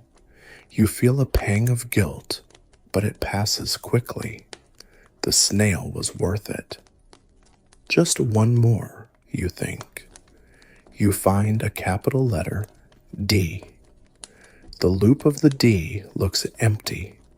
You draw a face inside it, a face sticking its tongue out. It's you. It's your face. Sticking your tongue out at the world, at the cold, at the rules. You cover it up quickly as Brother Thomas walks by. He looks at you suspiciously. You smile a beatific, holy smile. He moves on. You look back at the text. You have to get back to work. The apocalypse isn't going to copy itself. But now, at least, you have company. The knight and the snail will keep watch over the end of the world. And honestly, you'd put your money on the snail. You have drawn your rabbits, snails, and butt trumpets, and for a moment, the crushing boredom has lifted. But now you must face a darker anxiety, one that plagues every scribe who has ever dipped a quill into gall ink. The fear of the book thief. You are creating something incredibly valuable. This manuscript, with its expensive vellum, its gold leaf illuminations, and its thousands of hours of labor, is worth a small fortune. It could buy a village. It could fund a war. And because it is portable, beautiful, and rare, it is a prime target for sticky-fingered visitors. You look at the finished gathering on your desk. It is vulnerable. Anyone could walk in. A corrupt visiting bishop, a desperate student, a mercenary soldier, and just slip it under their cloak. The thought makes your stomach churn more than the beans did. So you decide to add a security system. You don't have locks or alarms. You have words. And in the medieval world, words have power. You turn to the colophon page, or perhaps the inside of the cover, and you prepare to write an anathema, a book curse. Mainstream historical fact. Book curses were a standard feature of medieval manuscripts. Before copyright laws or library security gates, scribes relied on the threat of spiritual damnation to protect their work. These curses were often elaborately detailed, promising not just legal punishment, but eternal suffering for anyone who dared to steal or deface the book. You dip your pen, your face setting into a grim expression. You aren't just writing a warning, you are casting a spell. You write, Si quis hunc librum rapuerit. If anyone steals this book, you pause. What is the appropriate punishment for book theft? Death? Too simple. Excommunication? Standard. But maybe not scary enough. You need to get creative. You need to invoke a level of bodily horror that will make a potential thief think twice. You continue, Morte moriatur. Let him die the death. A good start. But you can do better. Let him be fried in a pan. Yes, let the falling sickness and fever seize him. Good. Let him be broken on the wheel and hanged. Excellent. Amen. There is a quirky fringe tidbit about these curses. They often got incredibly specific about the physical ailments the thief should suffer. One famous curse from a Barcelona monastery reads, For him that stealeth or borroweth and returneth not this book from its owner, let it change into a serpent in his hand, and rend him. Let him be struck with palsy, and all his members blasted. Let him languish in pain, crying aloud for mercy, and let there be no surcease to his agony, till he sink in dissolution. Let bookworms gnaw his entrails, in token of the worm that dieth not. You channel that energy. You write, may the sword of anathema slay him. May he be cursed in the city and cursed in the field. May his insides be eaten by worms. You underline worms twice. You want the thief to really visualize the parasitic infestation. It feels aggressive, yes, but you have to understand the context. This book is your life. You have poured your eyesight, your back health, and your sanity into these pages. Stealing it isn't just theft of property, it is theft of your soul. It is a personal violation. Historians still argue about how seriously these curses were taken. Did people actually believe a book could turn into a snake? Or was it more like a no trespassing sign, a legal formality with a dramatic flair? Given the deeply superstitious nature of the time, where relics could heal and demons were real, you suspect most people didn't want to risk it. Why tempt fate over a copy of Augustine's Confessions? You finish the curse with a flourish. You draw a little skull next to it, just to drive the point home. It looks a bit like a potato with teeth, but the message is clear. Touch this book, and you die.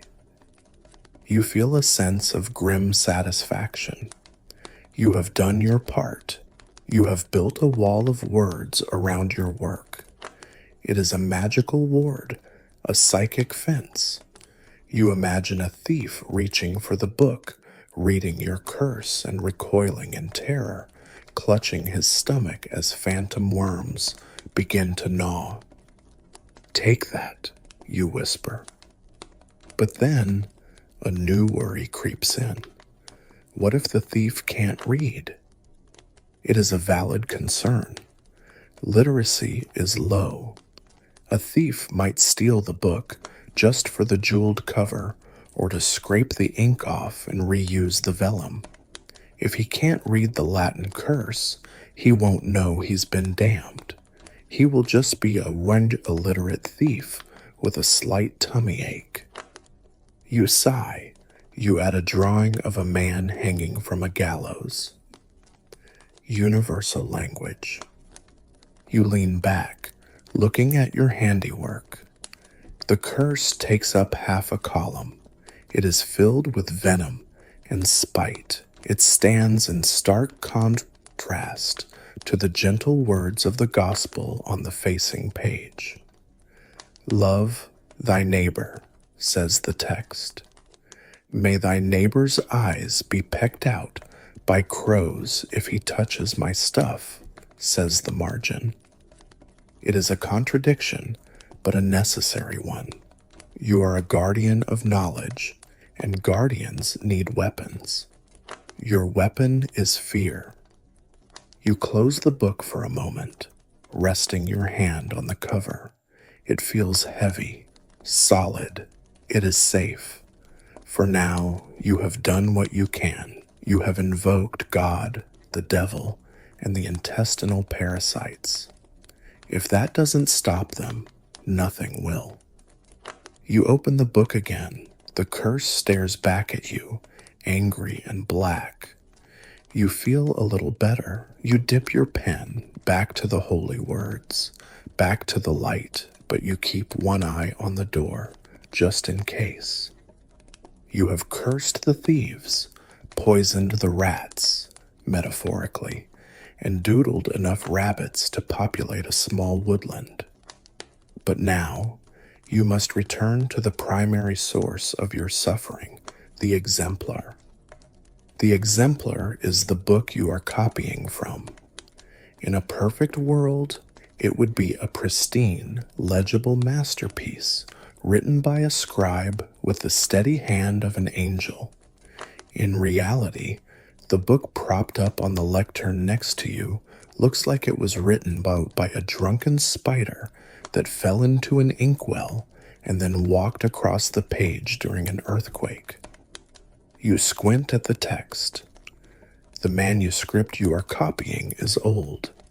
It has traveled from a monastery in France, carried in a saddlebag through rain and mud, and it shows. The vellum is yellowed and warped. There are water stains that look ominously like maps of unknown continents. But the worst part is the handwriting. The scribe who wrote this, let's call him Brother Odo, because you need a name to direct your anger toward, clearly did not care about legibility. His letters are cramped together in a desperate attempt to save parchment. His U looks exactly like his N. His E is indistinguishable from his T. And his abbreviations? They are a code that would baffle a spymaster. Mainstream historical fact.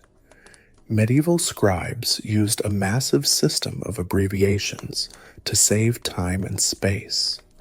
A straight line over a vowel meant an N or M was missing. A weird squiggly loop could mean re, or A symbol that looked like a 7 meant et, and. This system, called brachygraphy, meant that a single page of text was a dense puzzle of shorthand. If you didn't know the context perfectly, you were guessing. You are currently staring at a word that looks like P-squiggle-T loop. Is it Peter, Pater, Prater, Propter? You lean forward, your nose almost touching the old skin. You trace the shape of the letters with your eye, trying to reverse engineer Brother Odo's thought process. You idiot, you whisper to the ghost of the previous scribe. What were you thinking? You decide it must be Propter. You dip your pen and write it down in your own book using your best, clearest Gothic script. You are correcting his mess. You are the cleaner. You are the hero of this story. But then, 2 lines later, you find a disaster. Brother Odo clearly fell asleep. He skipped a word. No, he skipped an entire line.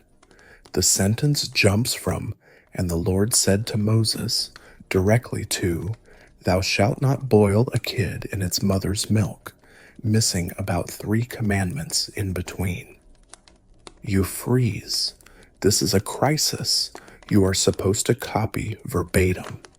If you change the text, you risk corrupting the holy word. But if you copy the mistake, you are perpetuating a lie. You are stuck in a theological bind. Historians still argue about the extent of scribal freedom. Did scribes act as editors, fixing grammar and filling in gaps? Or were they human photocopiers, obligated to reproduce every error, no matter how stupid? The evidence shows a bit of both. Some manuscripts are filled with corrections. Others faithfully reproduce gibberish because the scribe was too afraid to guess what the original meant. You decide to fix it. You know the missing commandments. You write them in. But you are angry. You shouldn't have to do this. You are doing Brother Odo's job for him, decades after he is dead. You look to the margin of the exemplar, the book you are copying from. It is already full of notes from other scribes who have suffered before you. You see a faint, scratched pahot in a different hand. Say, which is likely a misspelling of cave. Beware. Someone tried to warn you. You decide to leave a note in your own manuscript, right next to the corrected passage. You want future readers to know that the error wasn't yours. You want credit for the fix. You write exemplar mendosum est. The exemplar is full of lies. It feels good. It feels righteous. You are shifting the blame. If anyone finds a mistake in your work later, they will see this note and think, ah, it wasn't this noble scribe's fault. He was working with garbage. There is a quirky fringe tidbit from the history of marginalia involving a specific, very angry note found in the Codex Vaticanus. A scribe, seemingly fed up with a previous corrector who had changed a word, wrote in the margin, "Fool and knave, leave the old reading and do not change it." It is the medieval equivalent of a screaming match in the comments section of a document. You feel that energy today. You are the fool and the knave, trying to make sense of the nonsense. You continue scanning the text. You find a smudge where Brother Odo must have spilled a drop of wine. You find a hole where he scraped too hard. You find a place where he clearly just stopped writing in the middle of a word, presumably to go eat, and then started again in a slightly different ink color. It is infuriating. You are trying to create a work of art, a perfect vessel for God's truth, and you are being sabotaged by the incompetence of the past. You imagine Brother Odo. You picture him as a fat, lazy monk sitting by a warm fire, because of course he had a fire, drinking good wine and scribbling carelessly while laughing at the poor souls who would have to read his work later. You hate him with a passion that is probably a sin, but you don't care. You encounter a word that is completely illegible. It looks like glarb. That is not a Latin word. You consult the context. It should be gloria, but it looks like glarb. Did he misspell it? Or is it a word you don't know? Maybe a Greek loanword? You stare at glarb. You poke it with the end of your quill. It is Gloria, you decide. It has to be. You write Gloria. But a seed of doubt plants itself in your stomach. What if it wasn't? What if it was a specific theological term? What if you just changed the meaning of the apocalypse? You panic slightly. You grab your knife. You scratch a tiny mark next to the word in the margin, a nota bene mark, a little hand with a pointing finger. It signals to the reader, I think this is right, but don't quote me on it. You are exhausted by the mental gymnastics. Deciphering bad handwriting is harder than writing your own. It requires you to inhabit the mind of the previous scribe, to trace the lazy loops of his hand, to understand his shortcuts. It is a form of psychic connection you did not ask for. You look at the bottom of the page you are writing. You have kept your lines straight. Your letters are crisp. You haven't skipped anything. You are doing a better job than Odo did. You decide to leave one more note, a little act of supreme pettiness. In the bottom margin, in very small letters, you write, Scriptor scripsit bene, sed exemplar erat malum. The scribe wrote well, but the exemplar was bad. It is your defense. It is your shield. You are building a legal case for your own competence, etched in vellum. You turn the page of the exemplar, praying that the next folio is better. It isn't. There is a giant ink blot right in the middle of the first psalm. Brother Odo strikes again. You sigh, a long, rattling breath that shakes your whole body. You dip your pen. You sharpen your knife. You prepare to translate the chaos of the past into the order of the present, one illegible squiggle at a time. You have vanquished the incompetence of Brother Odo, corrected his theological blunders, and left a passive-aggressive note for posterity. But as the adrenaline of your righteous indignation fades, it is replaced by something heavier, thicker, and far more dangerous: the crushing weight of repetition. You are now copying a litany of the saints.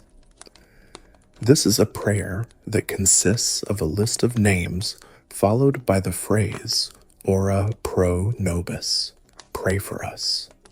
There are a lot of saints, hundreds of them, and every single one of them needs to be invoked. Sancta Maria, ora pro nobis. Sancta Dei Genetrix, ora pro nobis. Sancta Virgo Virginum, ora pro nobis.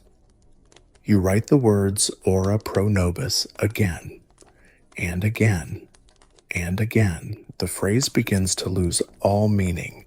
It ceases to be a prayer and dissolves into a series of abstract shapes. The O is a circle. The R is a hook.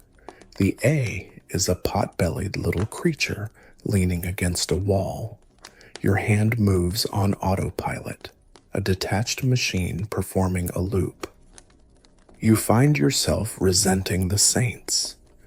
Did there really need to be so many of them? Couldn't the church have consolidated a few?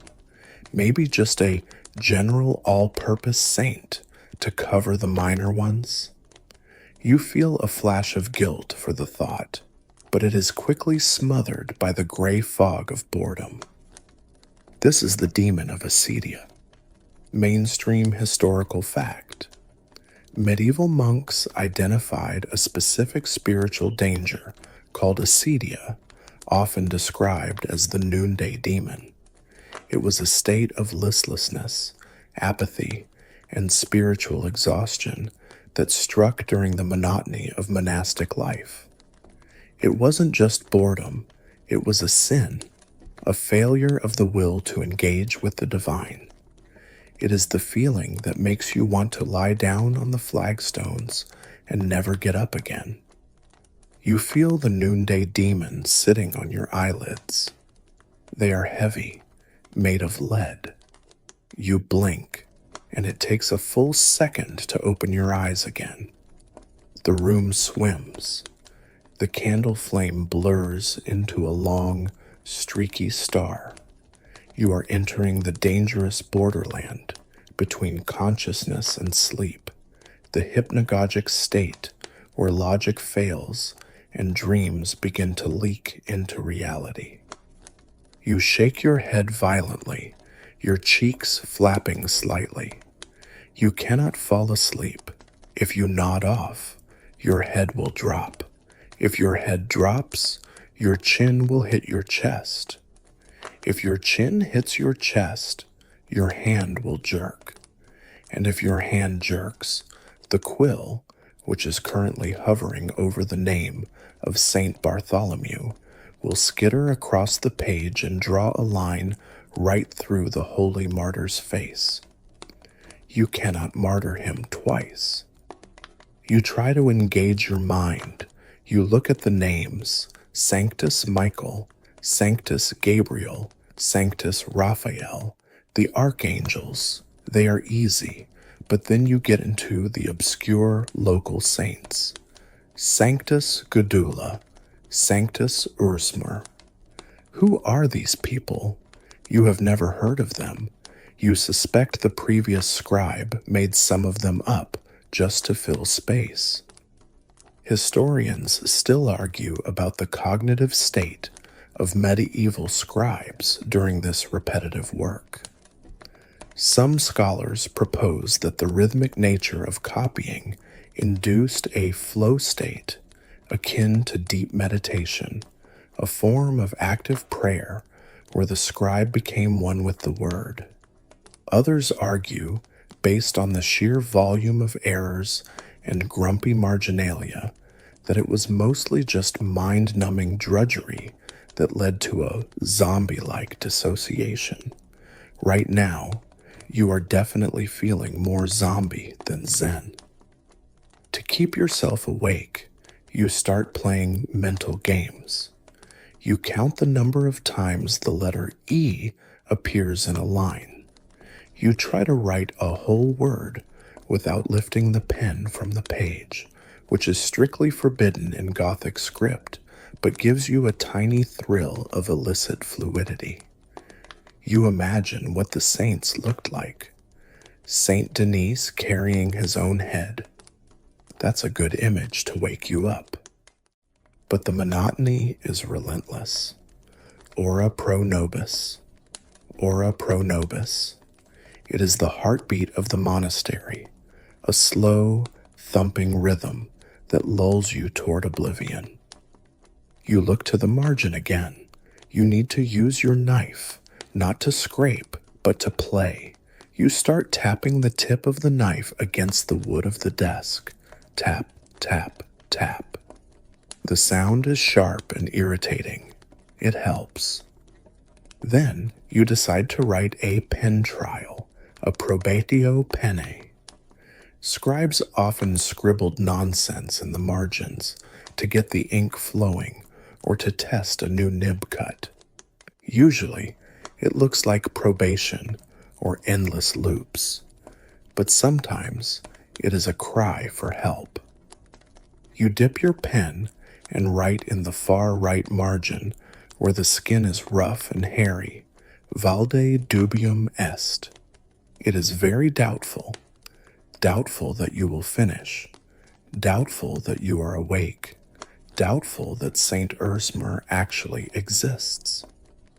Then you add another note, a common complaint found in manuscripts from Germany to England.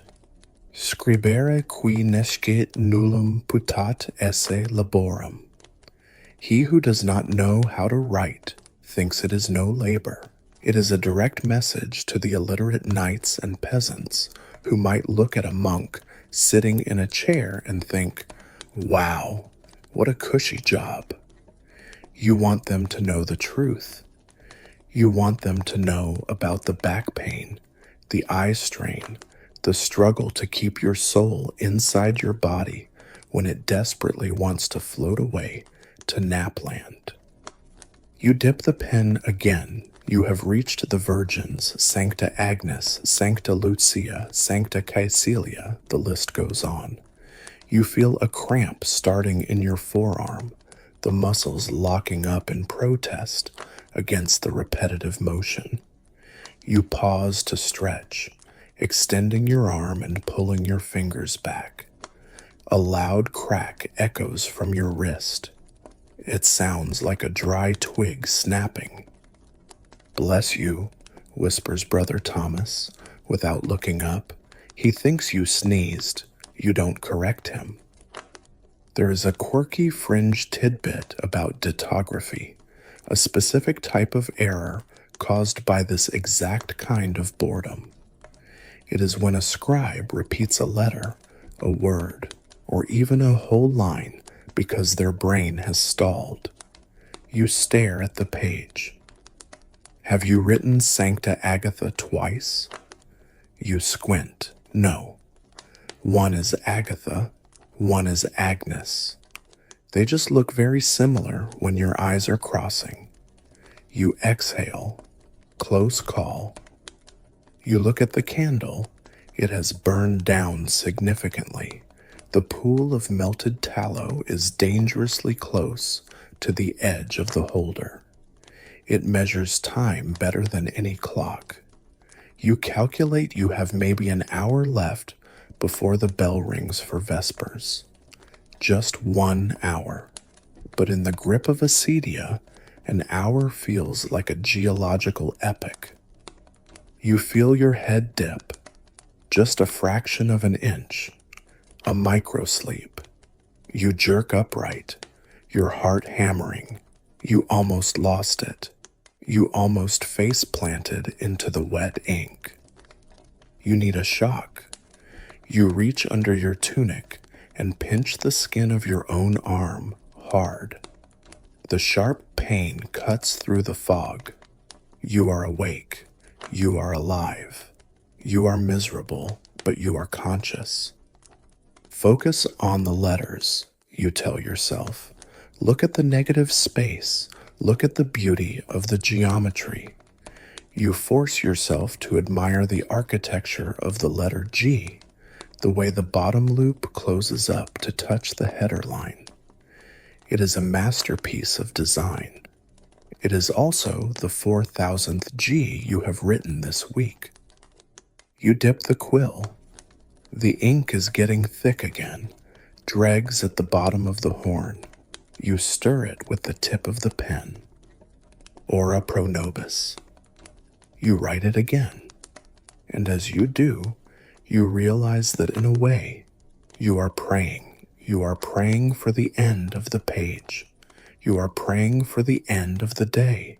You are praying for a world where word can just be spoken and not painfully, slowly, excruciatingly scratched onto dead sheepskin by freezing men in dark rooms. You look at the bottom of the page. Only 3 lines left. The end is in sight, the finish line of this particular marathon of monotony. You grit your teeth, you lock your wrist, you drive the pen forward, a plow through the heavy soil of the text, determined to reach the margin before you fall asleep. There are moments in life that feel like the breaking of a fever, the lifting of a heavy fog, or the first breath of air after being underwater for too long. For a medieval scribe, that moment is the explicit. You are on the final line, the very last line of the very last page of the manuscript. You have traveled through the Pentateuch, slogged through the prophets, waded through the Gospels, and survived the terrifying imagery of Revelation.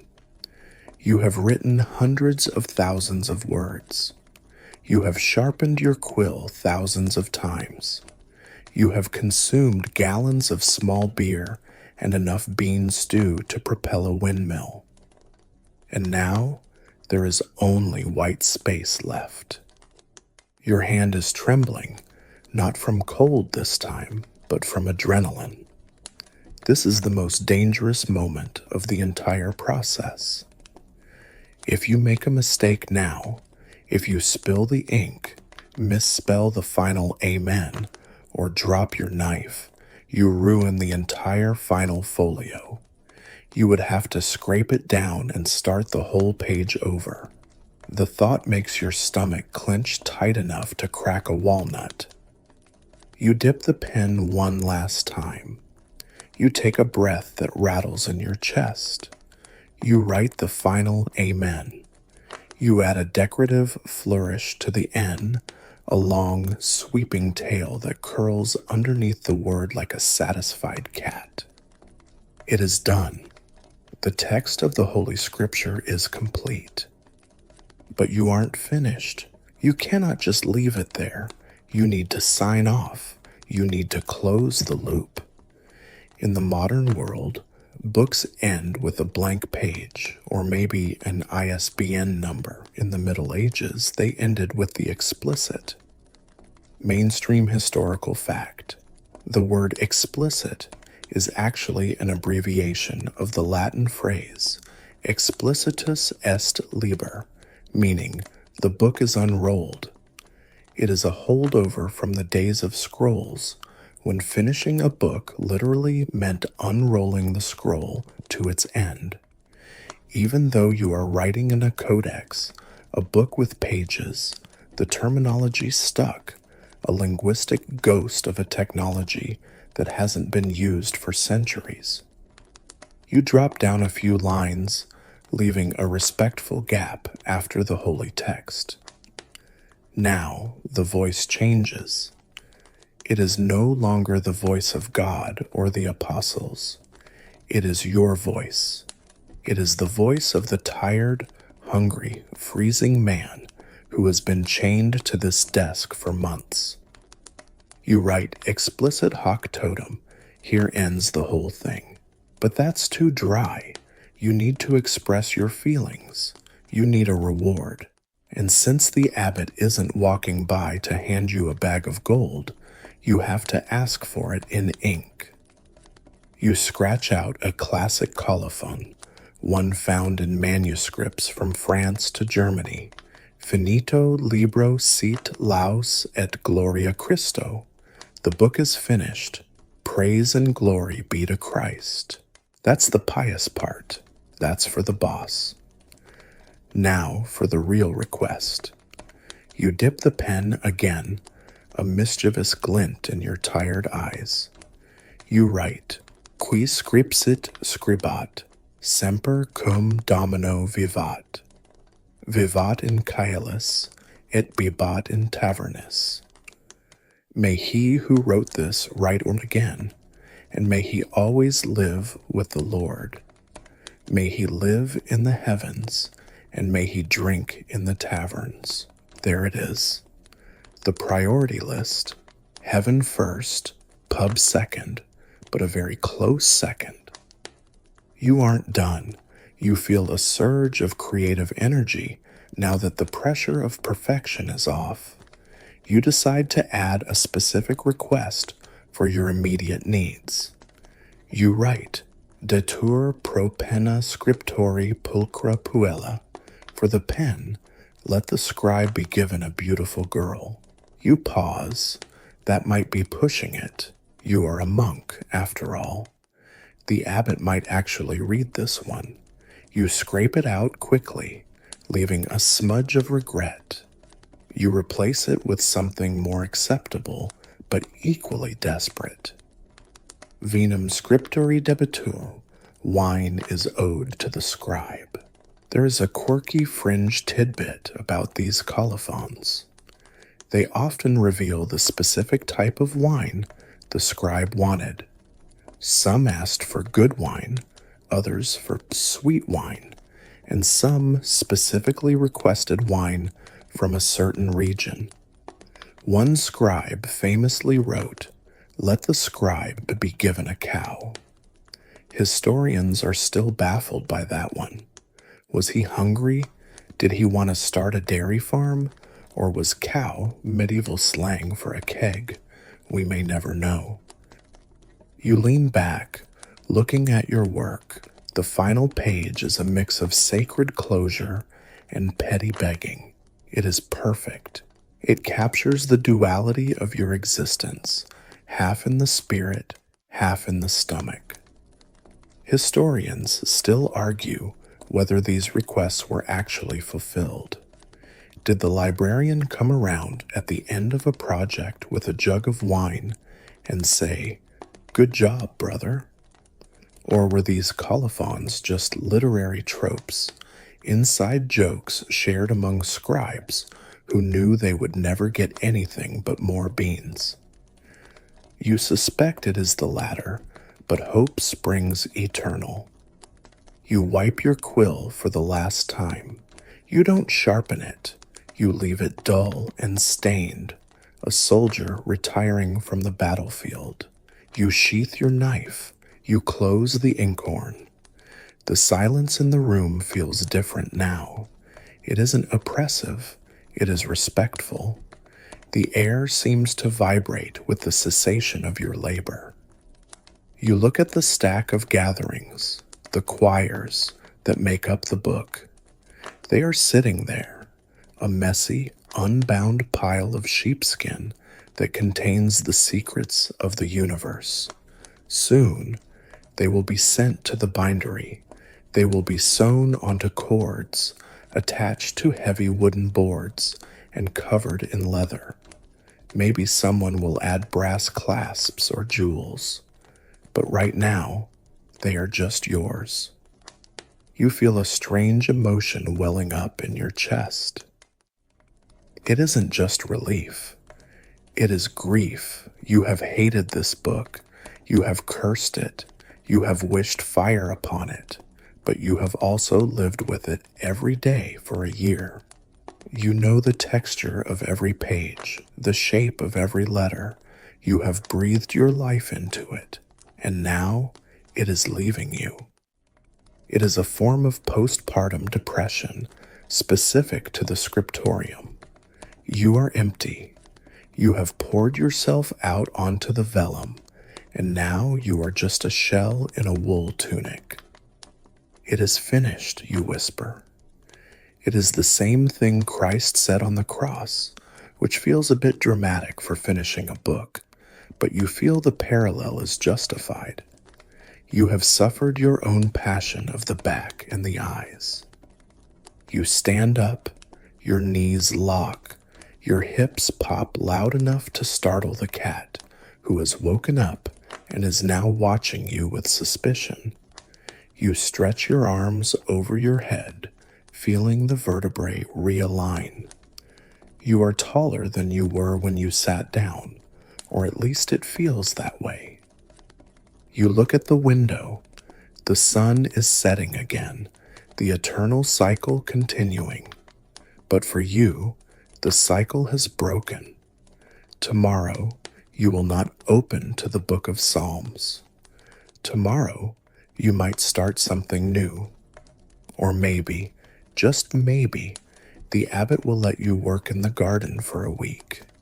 You imagine the feeling of dirt in your hands instead of ink. It seems like paradise. You gather your tools. You pick up the finished gathering with reverent hands. You walk toward the librarian's desk at the front of the room. The floor rushes beneath your feet. You feel lightheaded. You place the stack on the librarian's desk. He looks up, his face a mask of permanent disapproval. He flips through the pages, checking for errors.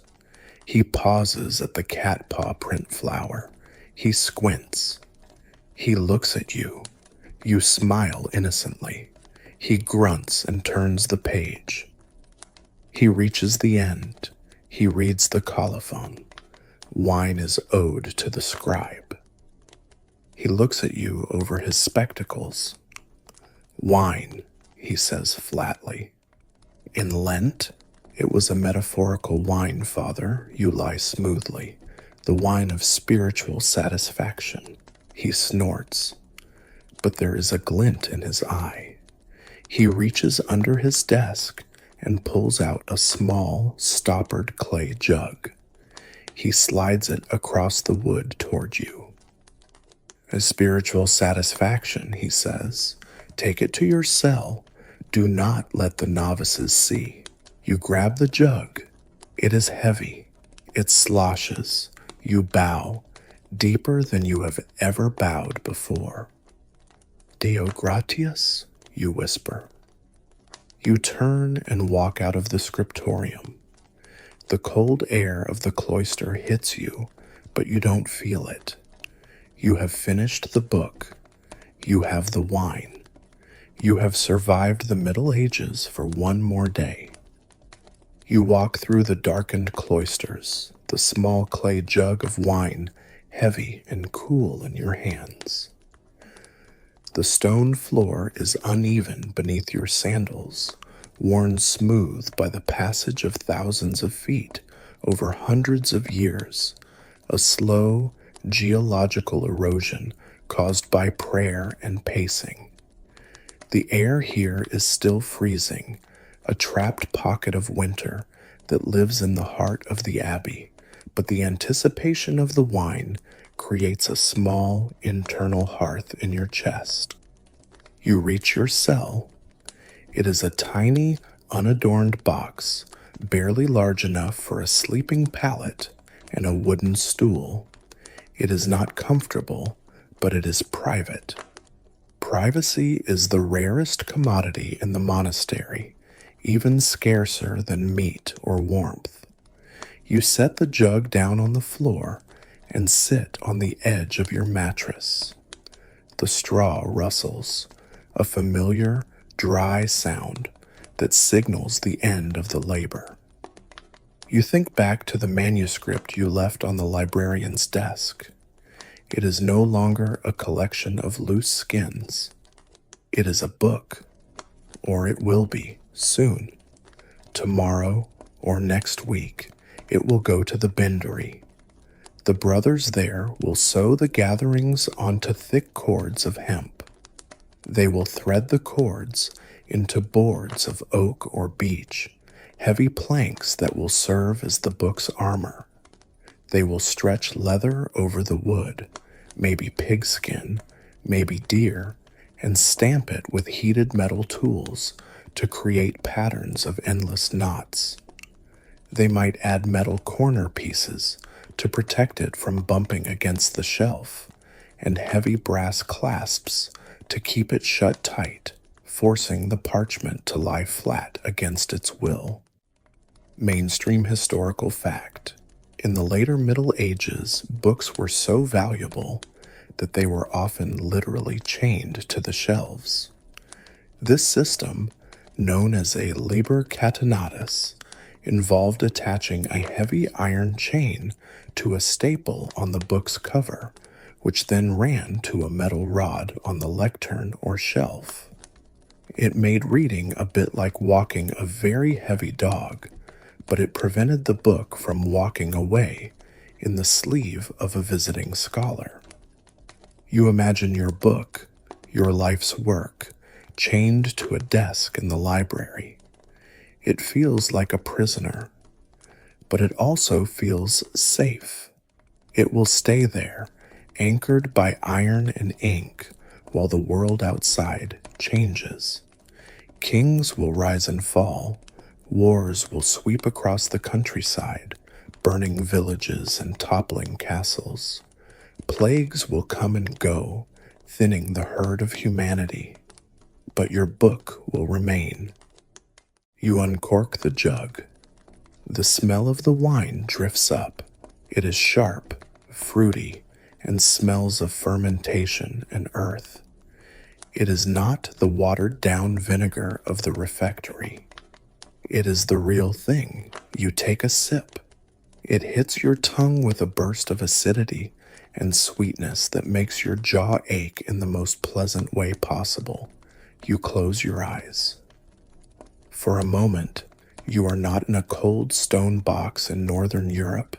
You are in a vineyard in the south, feeling the sun on your face.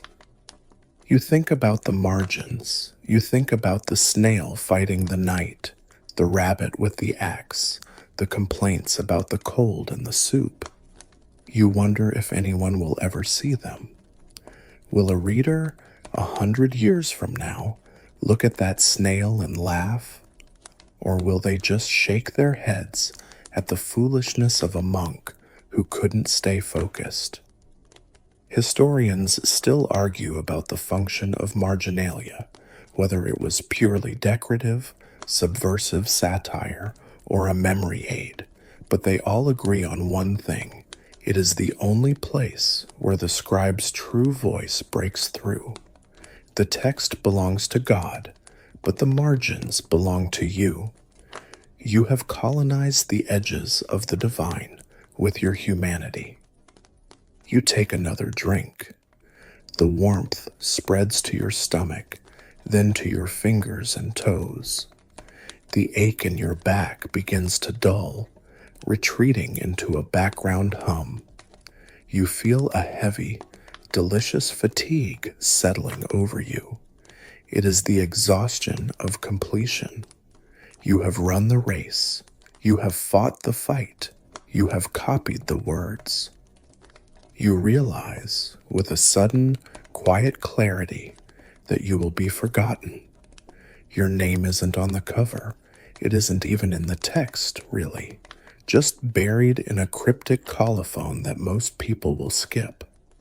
You are an anonymous cog in the machine of memory. When you die, you will be buried in the churchyard with a simple wooden cross that will rot away in a decade. No one will know who you were. But the book will know. Every stroke of the letter A, every flourish on a capital Q, every scraped out error, that is you. Your heartbeat is encoded in the rhythm of the script. Your shivering hand is recorded in the tremor of the ink. Your hunger is preserved in the haste of the final lines. You have poured your physical existence into the vellum, transmuted your life force into letters. You are the ghost in the machine, the spirit haunting the library. There is a quirky fringe tidbit about palimpsests, manuscripts that were scraped clean and reused. Sometimes, with modern technology, we can read the undertext, the ghostly writing that was erased to make room for something new. You wonder if your book will ever be scraped. You hope not. You cursed the thief. Maybe you should have cursed the recycler too. You finish the wine. It wasn't a lot, but it was enough. You feel heavy, grounded, and strangely at peace. The anxieties of the day, the freezing ink, the hairy parchment, the cat, seem distant now, small problems belonging to a smaller world. You lay down on your pallet. The straw is lumpy, but tonight it feels like clouds. You pull the rough wool blanket up to your chin. The darkness of the cell is absolute, a velvet curtain shutting out the world. You don't need a candle. You have seen enough light for one day. You listen to the silence of the monastery. It is a deep, living silence, the sound of hundreds of men sleeping, breathing, waiting for the bell. It is the sound of endurance. I wrote it, you whisper into the dark. I wrote it, and it is good. You close your eyes. The images of the day flash behind your lids. The black ink, the white skin, the yellow eyes of the cat. They swirl together, dissolving into the soft gray of sleep. You drift away, leaving the scriptorium, the cold, and the hunger behind. You are just a man, floating in the dark, tethered to the world by a chain of ink that will never break. Now, the ink is dry, the book is closed, the heavy wooden cover falls shut with a soft, final thud that echoes through the centuries, sealing the words inside. The scribe has left the room, his sandals slapping softly against the stone as he fades into the shadows of history. The candle has been blown out, and the thin ribbon of gray smoke curls up into the rafters, dissipating into the cool, still air of the library. You can let go of the cold now. The drafty walls and the freezing floors are drifting away, replaced by the warmth and comfort of your own space. You are no longer hunched over a desk, fighting the cramp in your hand or the ache in your back. You are safe, supported, and at rest. The struggle of the day is over. The complaints have been written, the margins have been filled, and the work is done. Imagine the manuscript sitting on a shelf, safe and sound. It has survived wars, fires, and the slow erosion of time.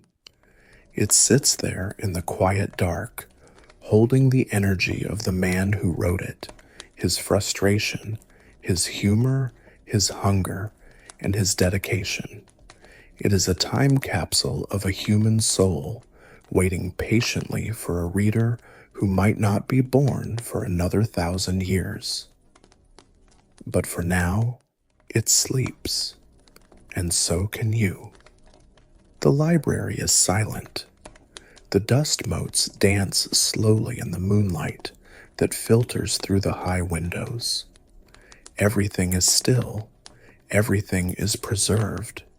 You can drift into that silence, floating on the river of time, letting the current carry you gently awoke from the waking world. The words are safe. The history is safe. You are safe.